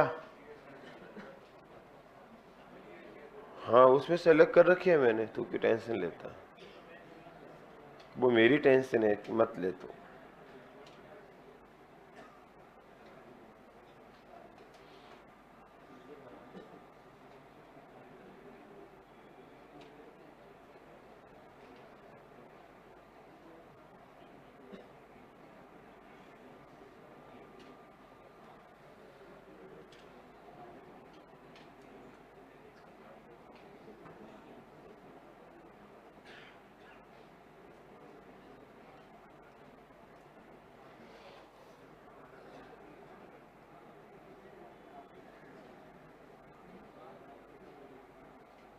बना लिया?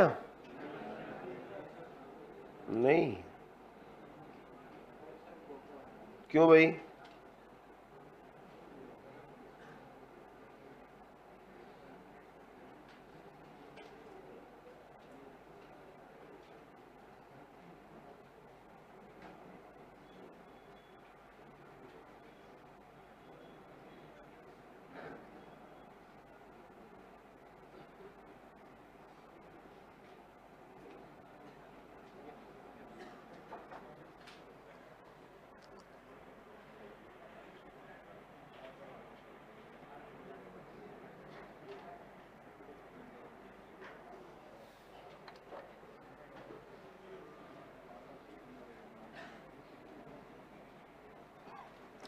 चलो आगे।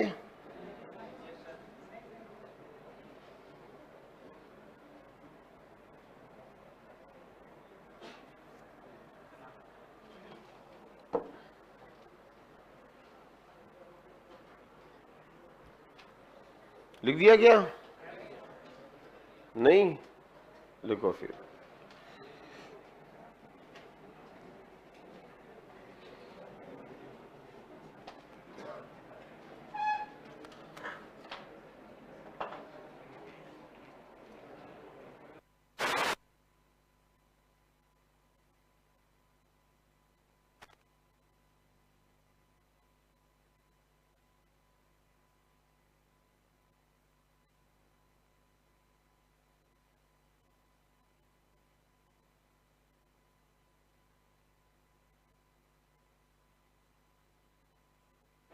हाँ, आगे लिखो।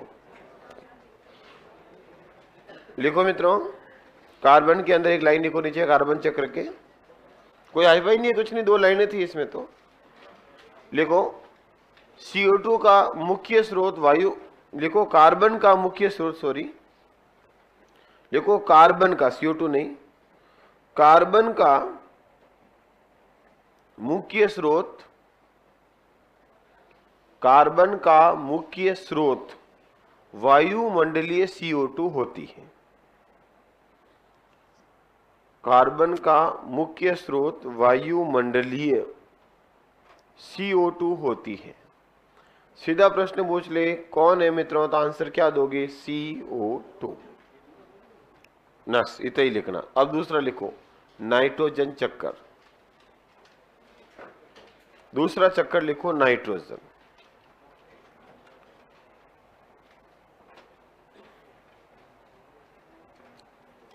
नाइट्रोजन चक्र लिखा, नाइट्रोजन साइकिल। अब काम रोकना, प्रश्न अगर अच्छा आता और बनता तो वो बनता नाइट्रोजन चक्र से। कार्बन फास्फोरस कुछ भी नहीं है। मेन जो प्रश्नों की जड़ है वो कौन है मित्रों? Nitrogen cycle. इस बात का ध्यान रखना। इधर पहले मैं पूरा चक्र समझाऊंगा, फिर चक्र बनाऊंगा, फिर आपको बनाना है, और फिर दिक्कत आए तो पूछना है। इधर हम किसकी बात कर रहे हैं? नाइट्रोजन चक्र की, N2 साइकिल। कोई दिक्कत? नाम ही तो लिखा, दिक्कत क्या आएगी बेटा? नाइट्रोजन चक्र में नाइट्रोजन का मुख्य स्रोत क्या होगी? इसका भी मुख्य स्रोत होगी मित्रों वायुमंडलीय N2। कौन होगी मित्रों? वायुमंडलीय N2। और ये कितनी होती है? 78.8%। 78, लगभग 8 मानते हो। 78% सबसे ज्यादा नाइट्रोजन होती है, 21% ऑक्सीजन होती है, और बाकी बची 1% में सब गैसें आ जाती है। आप खुद ही अंदाज लगा लो। नाइट्रोजन कितना परसेंट की मैंने? 8। ऑक्सीजन कितनी की?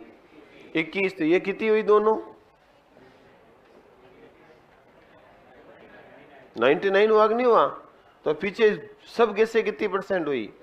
1। उनमें से 0.03% कौन है? CO2। बाकी बची पॉइंट। आया समझ में कुछ? एक भी नहीं है। कभी परसेंट निकालना हो तो आइडिया रखना दिमाग में, रटना नहीं किसी को। 2 याद रखना है। कौन?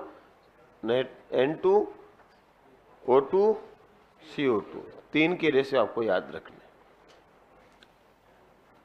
चलो इधर बेटा, नाइट्रोजन चक्र 3 चरणों में पूरा होता है। कितने चरणों में?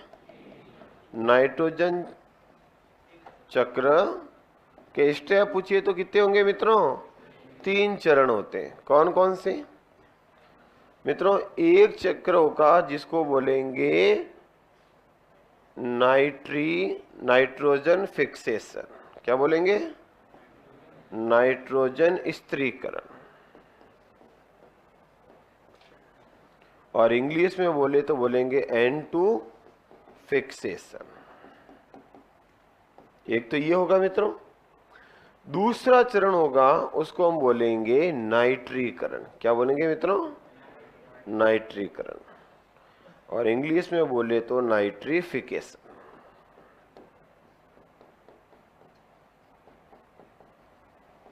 और तीसरा स्टेप होगा बेटा विनाइट्रीकरण।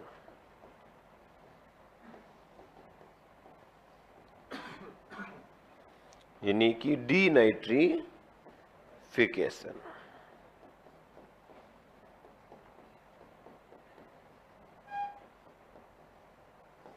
तो कितने चरण हो गए मित्रों? 3। कौन कौन से? नाइट्रोजन स्थिरीकरण, नाइट्रीकरण और विनाइट्रीकरण। 3 चरणों में नाइट्रोजन चक्र पूरा होता है। सबसे पहले ध्यान रखना मित्रों, आप पूछोगे सर ये चक्र में होगा क्या क्या, तो उसकी बात करते हैं थोड़ी सी। सबसे पहले तो याद रखना, प्रश्न ऐसा आ जाए नाइट्रोजन चक्र के चरण कितने स्टेप, आंसर देंगे 3। कौन कौन से? तो नाइट्रोजन स्थिरीकरण सुना नाम आपने इसका बारे में, नाइट्रीकरण और विनाइट्रीकरण। देखो सबसे पहले वायुमंडल से ली जाएगी N2। क्या ली जाएगी बेटा? नाइट्रोजन। इस नाइट्रोजन को नाइट्रोजन के यौगिक में बदलेंगे। किस में बदलेंगे मित्रों? नाइट्रोजन के कंपाउंड में। यौगिक में बदलना कहलाएगा नाइट्रोजन स्थिरीकरण। जैसे नाइट्रोजन को अमोनिया में बदल दिया तो नाइट्रोजन का यौगिक हुआ नहीं हुआ?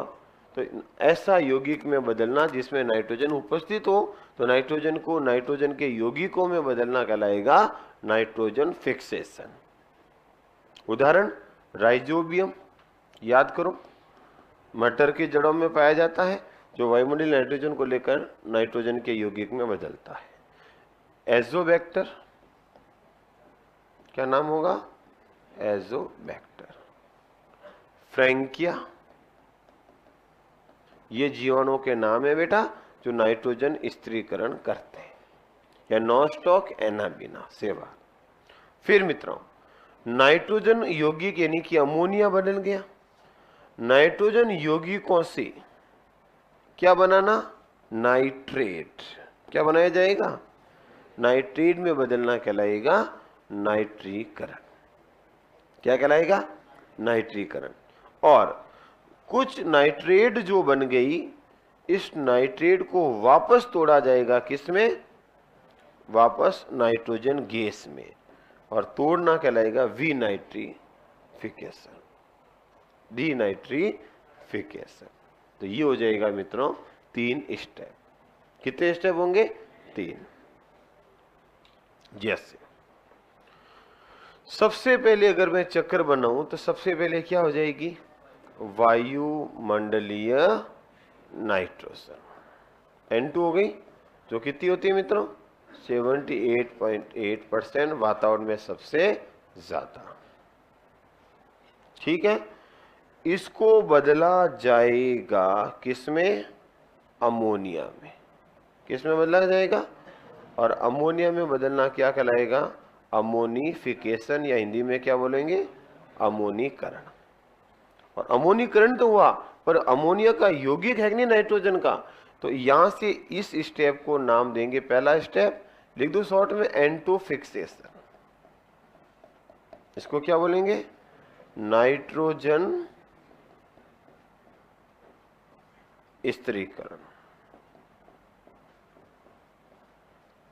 ये हो गया। अब क्या बना मित्रों? अमोनिया बन गया। इस अमोनिया को बदला जाएगा NO2-2 में। किस में बदला जाएगा? NO2 में, NO2- में। और यहां से बदला जाएगा NO3- में। यानी कि अमोनिया को किस में बदला मित्रों? नाइट्राइट में। और नाइट्राइट से किस में बदला, नाइट्रेट में। तो यहां से यहां तक की प्रक्रिया, ये यहां से लेकर यहां तक, ये क्या कहलाएगा, नाइट्रिफिकेशन। क्या कहलाएगा मित्रों, नाइट्रीकरण, ये कहलाएगा नाइट्रीकरण। यहां ध्यान रखना मित्रों, यहां बैक्टीरिया होंगे वो होंगे नाइट्रोसोमोनास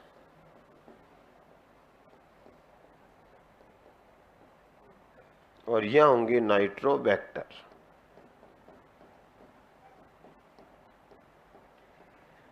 और यहां से वापस नाइट्रोजन टूटना क्या कहलाएगा, डीनाइट्रिफिकेशन।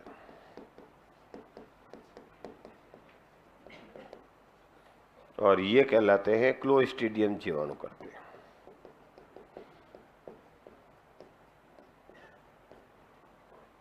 और ये वाले जीवाणु करेंगे एजोबैक्टर या राइजोबियम। और मित्रों यहां से क्या बन गई, यहां से क्या बन गई, ये नाइट्रेट। और नाइट्रेट को कौन लेंगे, पादप। याद करो, पेड़ पौधे नाइट्रोजन को नाइट्रेट के रूप में ग्रहण करेंगे मिट्टी से, और पादप से फिर किस में जाएगी, जंतु में, और जंतुओं से फिर अपघटक में। अपघटक होगा इनका, मरेंगे तब, और अपघटन से वापस अमोनिया भी बन सकता है, वापस पेड़ पौधे भी लेंगे, और इस तरह से ये क्रम चलता रहेगा।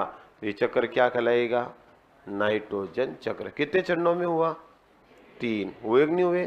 पहला कौन सा हुआ बेटा, स्त्रीकरण, दूसरा नाइट्रीकरण, और तीसरा डीनाइट्रिक। बताओ नाइट्रोजन स्त्रीकरण किससे कहते हैं, वायुमंडलीय नाइट्रोजन को अमोनिया यानी कि नाइट्रोजन के यौगिक में बदलना। फिर नाइट्रोजन के यौगिक को नाइट्रेट में बदलना क्या कहलाएगा, नाइट्रीकरण। अंतर है, नाइट्रीकरण कब कहते हैं, नाइट्रोजन फिक्सेशन कब कहते हैं, अंतर हो गया ना दोनों में। बताओ, प्रश्न ऐसा भी दिया जाए, अमोनिया को नाइट्राइट में कौन बदलता है, तो नाइट्रोसोमोनास। और नाइट्राइट को नाइट्रेट में कौन बदलता है, नाइट्रोबैक्टर। या ये अभिक्रिया लिख के खाली जगह लिख के दे दे, ए और बी में कौन आएगा। तो अच्छा प्रश्न बनता है, यहां से ध्यान रखना। और वापस डीनाइट्रिफिकेशन। तो बताओ चक्कर चल रहा है कि नहीं चल रहा है, तो इसको बोल दिया नाइट्रोजन साइकिल। और यहां से प्रश्न बनने के चांस रहते हैं, यहीं से बनेगा प्रश्न। अच्छा, तो पहले शब्दों में लिखा दो, फिर चक्कर बना लेना, फिर पूरा हो गया नाइट्रोजन चक्कर। आया कुछ समझ में, तो लिखो क्या लिखा, नाइट्रोजन चक्र। लिखो नाइट्रोजन का मुख्य स्रोत, लिखो सर, नाइट्रोजन का मुख्य स्रोत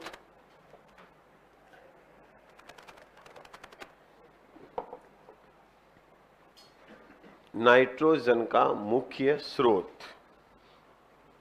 वायुमंडलीय नाइट्रोजन को माना जाता है। मुख्य स्रोत वायुमंडलीय नाइट्रोजन को माना जाता है।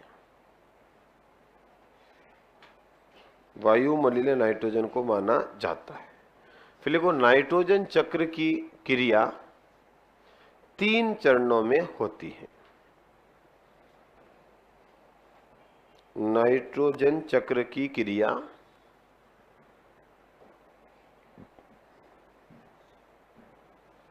कितने चरणों में होगी बेटा, 3 चरणों में होती है। नंबर 1 लिखो, नाइट्रोजन स्त्रीकरण, N2 फिक्सेशन। नाइट्रोजन स्त्रीकरण, नाइट्रोजन स्त्रीकरण लिखा। दूसरा लिखो, चलो इसमें लिख देते पहले नाइट्रोजन स्त्रीकरण में। देखो वायुमंडलीय नाइट्रोजन को, वायुमंडलीय नाइट्रोजन को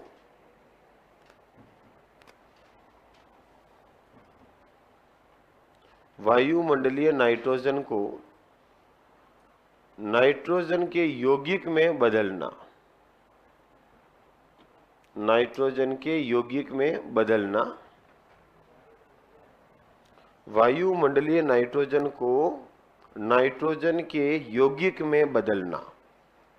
हो जाएगा नाइट्रोजन स्थिरीकरण। देखो उदाहरण, एग्जाम्पल लिख दो, उदाहरण उदाहरण करके लिखो जीवाणु, डैश उदाहरण करो, उदाहरण लिखो जीवाणु, बैक्टीरिया के नाम लिखते हैं जीवाणु, जीवाणु, फिर लिखो जीवाणु कौन कौन, लिखो फ्रैंकिया, फ्रैंकिया, फैकिया नहीं, फ्रैंकिया, राइजोबियम, एजोबैक्टर, एजोबैक्टर,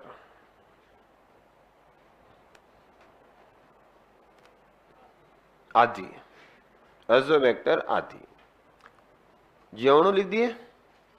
अब लिखो सेवाल, इसी में उदाहरण में कौन कौन सी सेवाल कलती है, एल्गी, सेवाल लिखूं क्या मैं, अभी लिखता हूं बेटा। बैक्टीरिया तो कौन कौन होंगे भाई, सीधे ये कौन से बैक्टीरिया नाइट्रोजन स्थिरीकरण करते हैं, अच्छा प्रश्न दे दे तो बैक्टीरिया पता होना चाहिए। और सेवाल लिखो बेटा, सेवाल कौन कौन होगी, लिखो नॉस्टॉक और एनाबीना, नॉस्टॉक और एनाबीना, नॉस्टॉक और एनाबीना, लिख दिया, एनाबीना और नॉस्टॉक, ये कवक सॉरी एल्गी है, सेवाल है। दूसरा लिखो नाइट्रीकरण, दूसरा चरण क्या होगा, नाइट्रीकरण,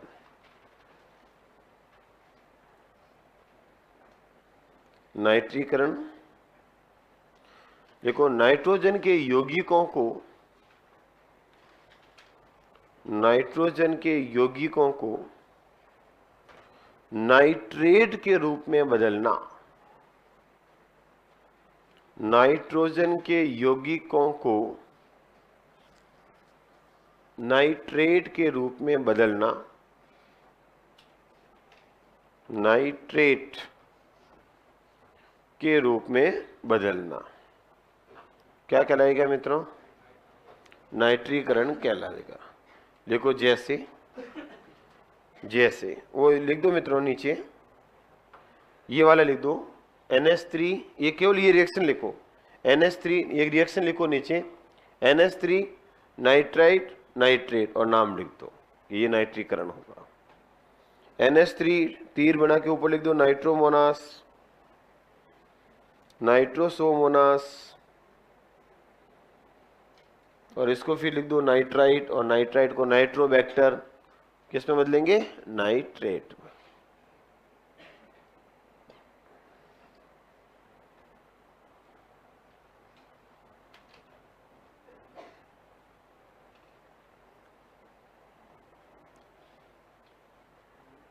ये रिएक्शन आ जाए तो अलग से भी पढ़ेंगे तो याद रह जाएगी, 2 बार पढ़ लोगे, एक बार चक्कर में आ जाएगी, एक बार अलग हो जाएगी।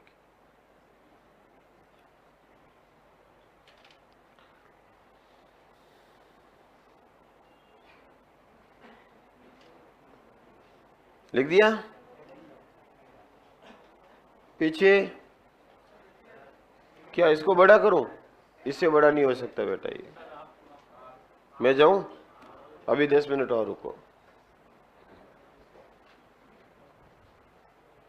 अब लिख दो, हाँ बैक्टीरिया दोनों ही, नाइट्रोसोमोनास और नाइट्रोबैक्टर दोनों क्या मित्रों, जीवाणु, बैक्टीरिया। हाँ नहीं डायग्राम नहीं बनाना, केवल ये रिएक्शन लिखनी, यहां से यहां वहां, फिर मैं टाइम देता हूं, तीनों चरण एक साथ लिख देता है, फिर डायग्राम बनाना। पहला चरण क्या हो गया, पहला चरण हो गया, दूसरा हो गया, देखो तीसरा चरण, तीसरा चरण लिखो, फिर लिखो विनाइट्रीकरण, डीनाइट्रिफिकेशन, विनाइट्रीकरण,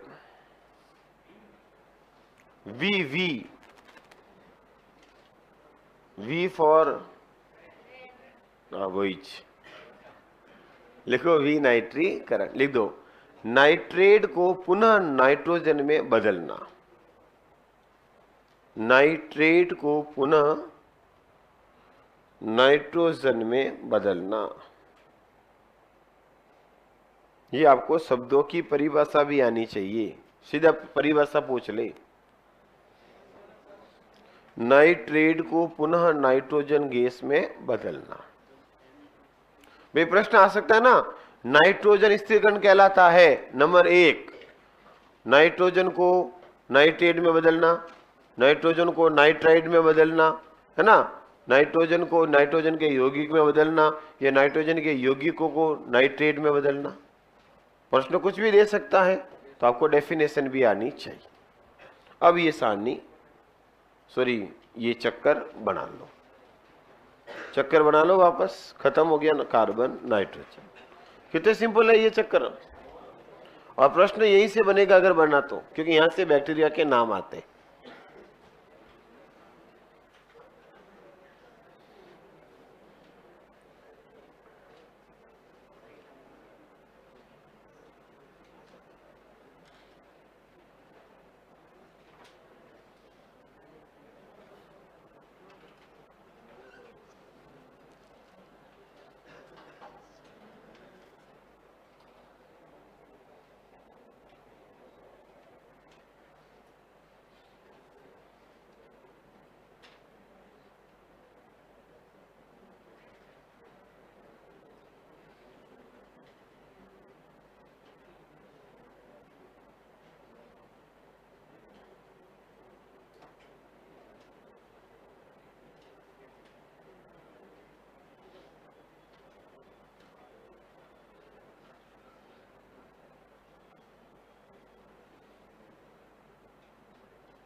तो याद रखना अमोनीकरण भी होता है, लिखा क्या मैंने, हाँ, अमोनिया बनना अमोनीकरण, जो कि किसका भाग हो गया, नाइट्रोजन स्थिरीकरण का।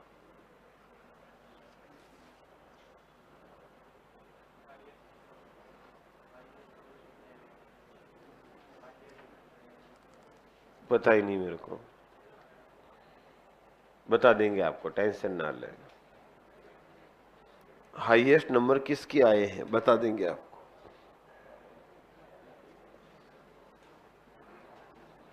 रिजल्ट आ गया क्या, बड़ा फास्ट आया, कल ही आ गया क्या, बहुत फास्ट है कोई इस बार आपकी कॉपी है।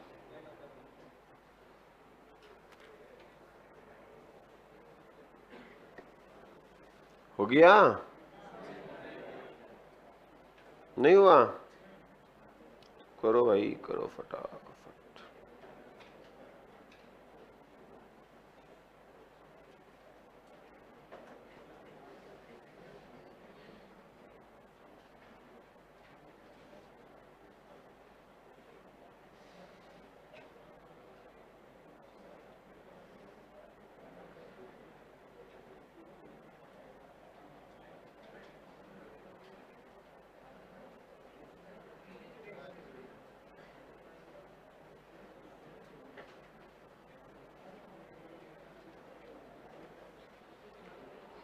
हाँ जी, वापस बोल, क्या कहता है बेटा, एजोबैक्टर, जीवाणु का नाम जो इसको अमोनीकरण करता, एजोबैक्टर लिख दिया सबने।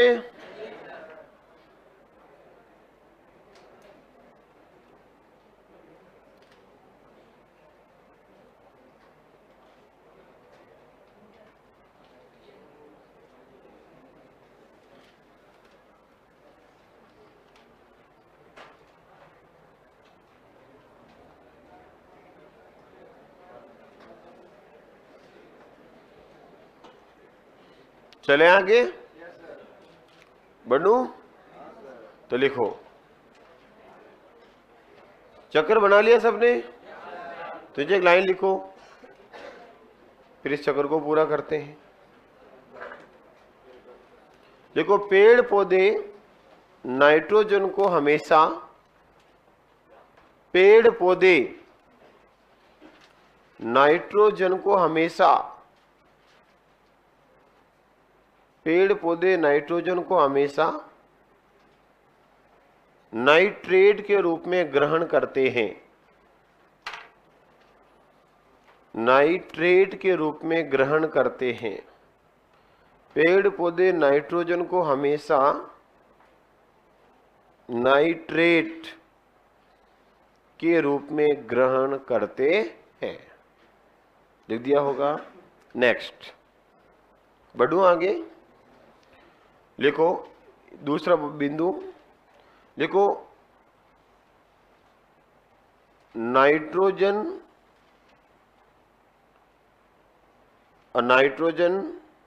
से अमोनिया का निर्माण, नाइट्रोजन से अमोनिया का निर्माण अमोनीकरण कहलाता है, अमोनीकरण कहलाता है, अमोनीकरण कहलाता है। लिख दिया। फिर नेक्स्ट लिखो, हो गया कंप्लीट नाइट्रोजन चक्र, आराम से पढ़ लिया, कोई दिक्कत इसमें? और यहां से प्रश्न अच्छे आते हैं, थोड़ा ध्यान रखना। तीसरा चक्र लिखो और अंतिम चक्र आपका फॉस्फोरस साइकिल, फॉस्फोरस चक्र। बेटा ये दोनों चक्र कैसे थे? गैसीय चक्र, क्योंकि इसका मुख्य स्रोत क्या था? गैस। और अब कौन पढ़ रहे हैं मित्रों? अब कौन सा पढ़ रहे हैं? फॉस्फोरस। ये कैसा चक्र होगा? अवसादी। लिखो फॉस्फोरस चक्र, लिखो इसे अवसादी चक्र कहते हैं। फॉस्फोरस चक्र, इसे अवसादी चक्र कहते हैं, सेडिमेंट्री साइकिल, अवसादी चक्र कहते हैं, क्योंकि फॉस्फोरस का मुख्य स्रोत कौन होते हैं बेटा? देखो इसे अवसादी चक्र कहते हैं क्योंकि फॉस्फोरस का मुख्य स्रोत चट्टानें होती है। कौन होती है बेटा? चट्टान। मुख्य स्रोत चट्टानें होती है। तो चट्टानें क्या हुआ? भू पर बटी हुई भूमि चट्टानें होती है। फॉस्फोरस का मुख्य स्रोत चट्टानें होती है। मित्रों ये प्रश्न सीधा भी पूछा जा सकता है, फॉस्फोरस का मेन स्रोत कौन है? तो उत्तर अपना क्या होगा? चट्टानें। सीधा हो सकता। नेक्स्ट, पेड़ पौधे फॉस्फोरस को हमेशा किस रूप में ग्रहण करते हैं? और तो फॉस्फोरस के रूप में। लिखो पेड़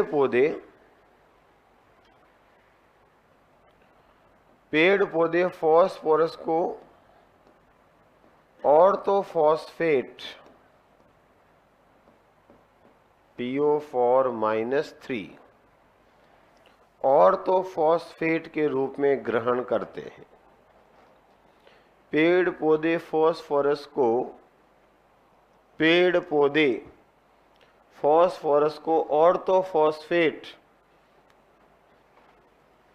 ऑर्थोफॉस्फेट के रूप में ग्रहण करते हैं। नाइट्रोजन को किस रूप में करेंगे? नाइट्रेट के रूप में। और फॉस्फोरस को किस रूप में करेंगे? फॉस्फेट के रूप में। कोई दिक्कत? कर लोगे दोनों? चलो इधर आराम से देखना बेटा। सबसे पहले क्या होगा? चट्टान। क्या होगी मित्रों? चट्टान से क्या होगा? सॉइल। क्या बनेगी मित्रों? मिट्टी। मिट्टी में कौन उगेंगे? पादप। तो फॉस्फोरस पादपों में आएगा कि नहीं आएगा? पादपों से किस में आएगा बेटा? उपभोक्ता में। और उपभोक्ता का क्या हो जाएगा? अपघटन, मरेंगे तो अपघटन ही होगा मित्रों, और अपघटन से वापस किस में मिल जाएगा? मिट्टी में। ये चक्र चलेगा, ये हो गया फास्फोरस चक्र, बना लो बस।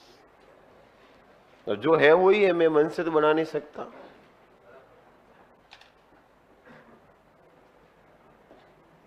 पी चक्र, हाँ जाऊं?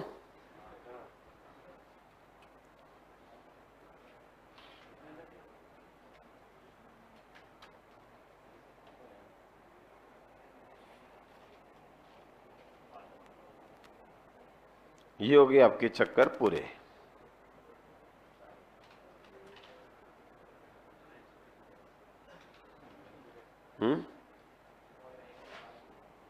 क्या कह रहे हैं?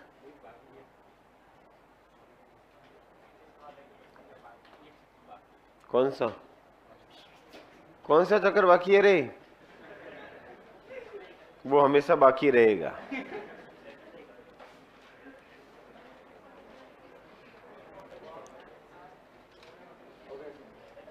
पीछे हो गया क्या? हाँ लिख दो लिख दो। चट्टान, मिट्टी, पादप, उपभोक्ता, कंज्यूमर, अपघटन, मिट्टी। हाँ है भाई। आर्थोफॉस्फेट में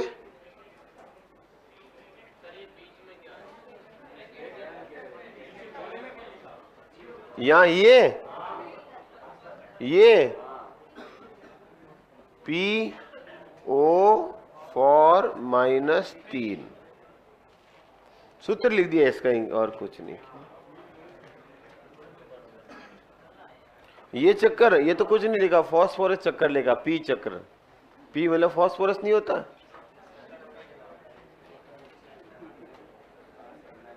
है? चलो अब प्रश्न देखिए कैसे आए आपके। टॉपिक हो गया पूरा यूनिट। हाँ, बातों ही बातों में टॉपिक एक और कंप्लीट हो गया ना। देखो चक्कर में प्रश्न क्या आए, देखें इकोलॉजी के तो तैयार है, देख लें। और आनुवंशिकता के बचेंगे जो अगली क्लास में देख लें, वो भी मैं आज लेके आया, पर सब एक साथ नहीं करेंगे। सबसे पहला प्रश्न ये आया,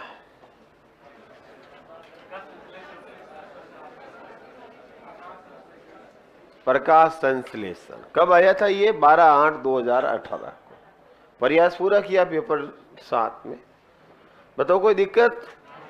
जैसा लेवल, जैसे प्रश्न, उसके आसपास ही घुमाऊं मैं सिलेबस में, क्योंकि मुझे एलडीसी बनाना आपको, उस हिसाब से ही पढ़ाया मैंने।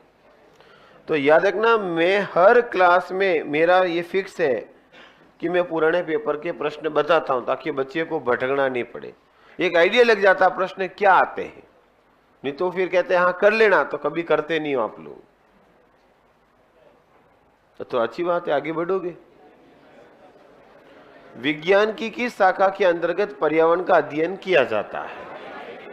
पक्का? तो ये लो, मैंने पहला शब्द लिखा, परिभाषा, वही प्रश्न आया, जीव पर्यावरण के संबंधों का अध्ययन। याद करो, पिछली बार की बात बता रहा हूं, इस बार तो नहीं। क्या है, अपने किस्मत है। पिछली बार को दूसरा थोड़ी पढ़ाया, यही पढ़ाया। एक गहरे रंग का स्वाहीन, ये रंगहीन, कलर काला होता है, तो गहरे रंग का कैसा होता है मित्रों? रवाहीन पदार्थ, जो कि सूक्ष्म जीव के लिए क्या करता है? उच्च प्रतिरोधी होता है, और इसका अपघटन बहुत धीमी गति से होता है। क्या कहलाता है?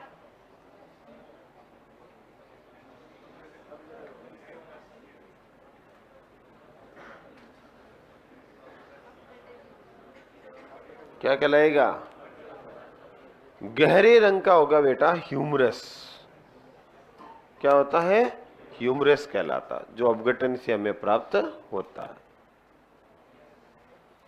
अच्छा, एक पारितंत्र में लगभग कितनी प्रतिशत ऊर्जा एक पोषक स्तर से अगले पोषक स्तर में? मैंने कहा इंपॉर्टेंट है, ये आता, ये देख लो। ऐसा प्रश्न तो आप देखते ही कर लोगे। अमोनो कारक जीवाणु किस में बदलते हैं? अमोनिया में। अमोनो कारक तो अमोनिया में बदलेंगे, तो अमोनिया को नहीं, अमोनिया में बदलेंगे। तो पहले ही उत्तर हो गया ना भाई, अमोनिया को नाइट्राइट्स में तो नाइट्रोमोनास, याद करो, नाइट्राइट को अमोनिया में नहीं, नाइट्राइट को अमोनिया में नहीं बदला जाता है, नाइट्रेट को अमोनिया में नहीं बदला जाता। पहला व्यर्थ मतलब हमारे पास जो भी पदार्थ मिला उसको नाइट्रोजन को किस में बदलना, अमोनिया। निम्न में से कौन सा एक गैसीय प्रकार का चक्कर नहीं है? लो हेडिंग से ही प्रश्न पूछ लिया, फॉस्फोरस, हेडिंग से ही प्रश्न पूछ लिया। ये एलडीसी के प्रश्न आते हैं, आपको टेंशन बिल्कुल नहीं लेना है। ऊर्जा के पिरामिड सदैव उल्टे होते हैं, उल्टी या खड़ी दोनों अवस्था में हो सकते हैं। सदैव खड़ी अवस्था में होता है, केवल समुद्र में उल्टी अवस्था में होता है। सदैव खड़े होते हैं। ऊर्जा के कल तो बढ़े थे, याद करो, तीनों सीधे थे। तो मैंने कहा ना सीधे प्रश्न मिलेंगे आपको। पुराना पेपर कराना, अभी मन के क्वेश्चन तो कराने बाकी है। पहले ये पता होना चाहिए आता क्या है। बताओ, एक पारिस्थितिकी तंत्र में ऊर्जा प्रवाह किन कानूनों के अनुरूप होता है? उष्मागतिकी के, थर्मोडायनेमिक्स। उष्मागति में क्या होता है? एक ऊर्जा का स्थानांतरण एक से दूसरे जीव में होना, ऊर्जा अधिक ताप से कम ताप की ओर जाना, अधिक ऊर्जा से कम ऊर्जा की ओर जाना, ये तो उष्मागतिकी है। तो ये तो कॉमन सेंस वाला प्रश्न हो गया। भाई गति की कैसे होगा? गति मतलब तो जाना होता है, उष्मा का जाना देखो किसका है? ऊर्जा। तो ऊर्जा उष्मागतिकी से होगी। निम्न में से कौन से 3 आर पर्यावरण के अनुकूल माने जाते हैं?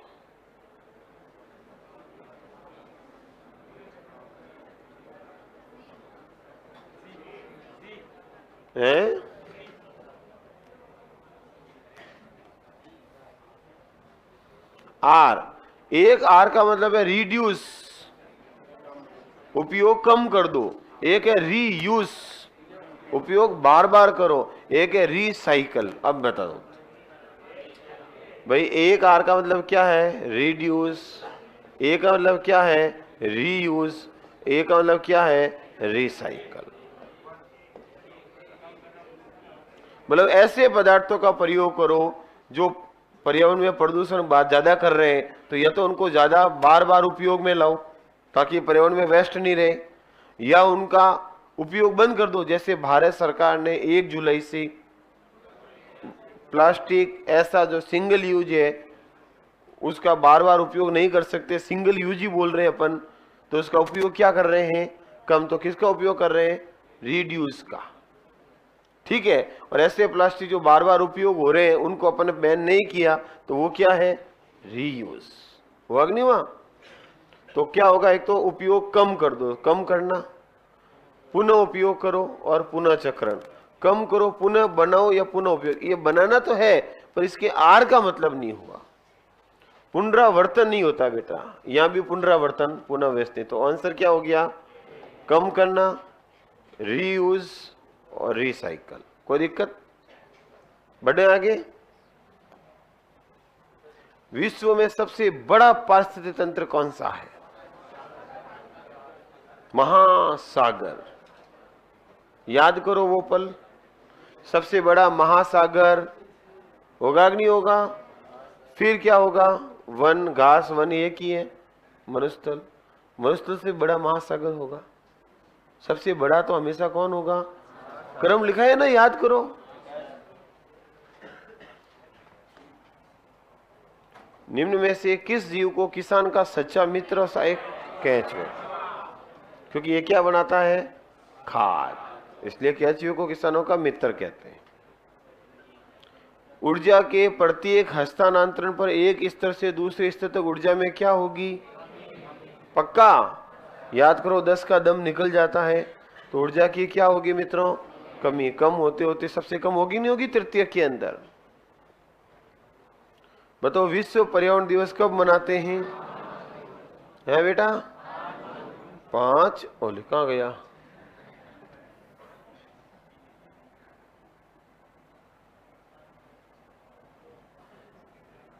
5 जून। कोई दिक्कत इसमें? तो वायुमंडल में CO2 की मात्रा कितनी होगी? 0.03। कोई दिक्कत? सीधे प्रश्न आते हैं ना। माथापड़ी करने की जरूरत है क्या? जबकि इस प्रश्नों के लेवल से मैंने 2 कदम आगे ही पढ़ाया है, लेवल से ऊपर बढ़ाया है मैंने, ताकि लेवल चेंज हो तो भी अपने कॉपी में से कवर होना चाहिए। ये इकोनॉमिक इंपोर्टेंस जब पढ़ेंगे तब करेंगे इसके। तो मैंने क्या सब एक साथ बना लिए, बार बार बनाने की जरूरत नहीं। इकोनॉमिक इंपोर्टेंस तो पढ़ना है ना अभी टॉपिक। हाँ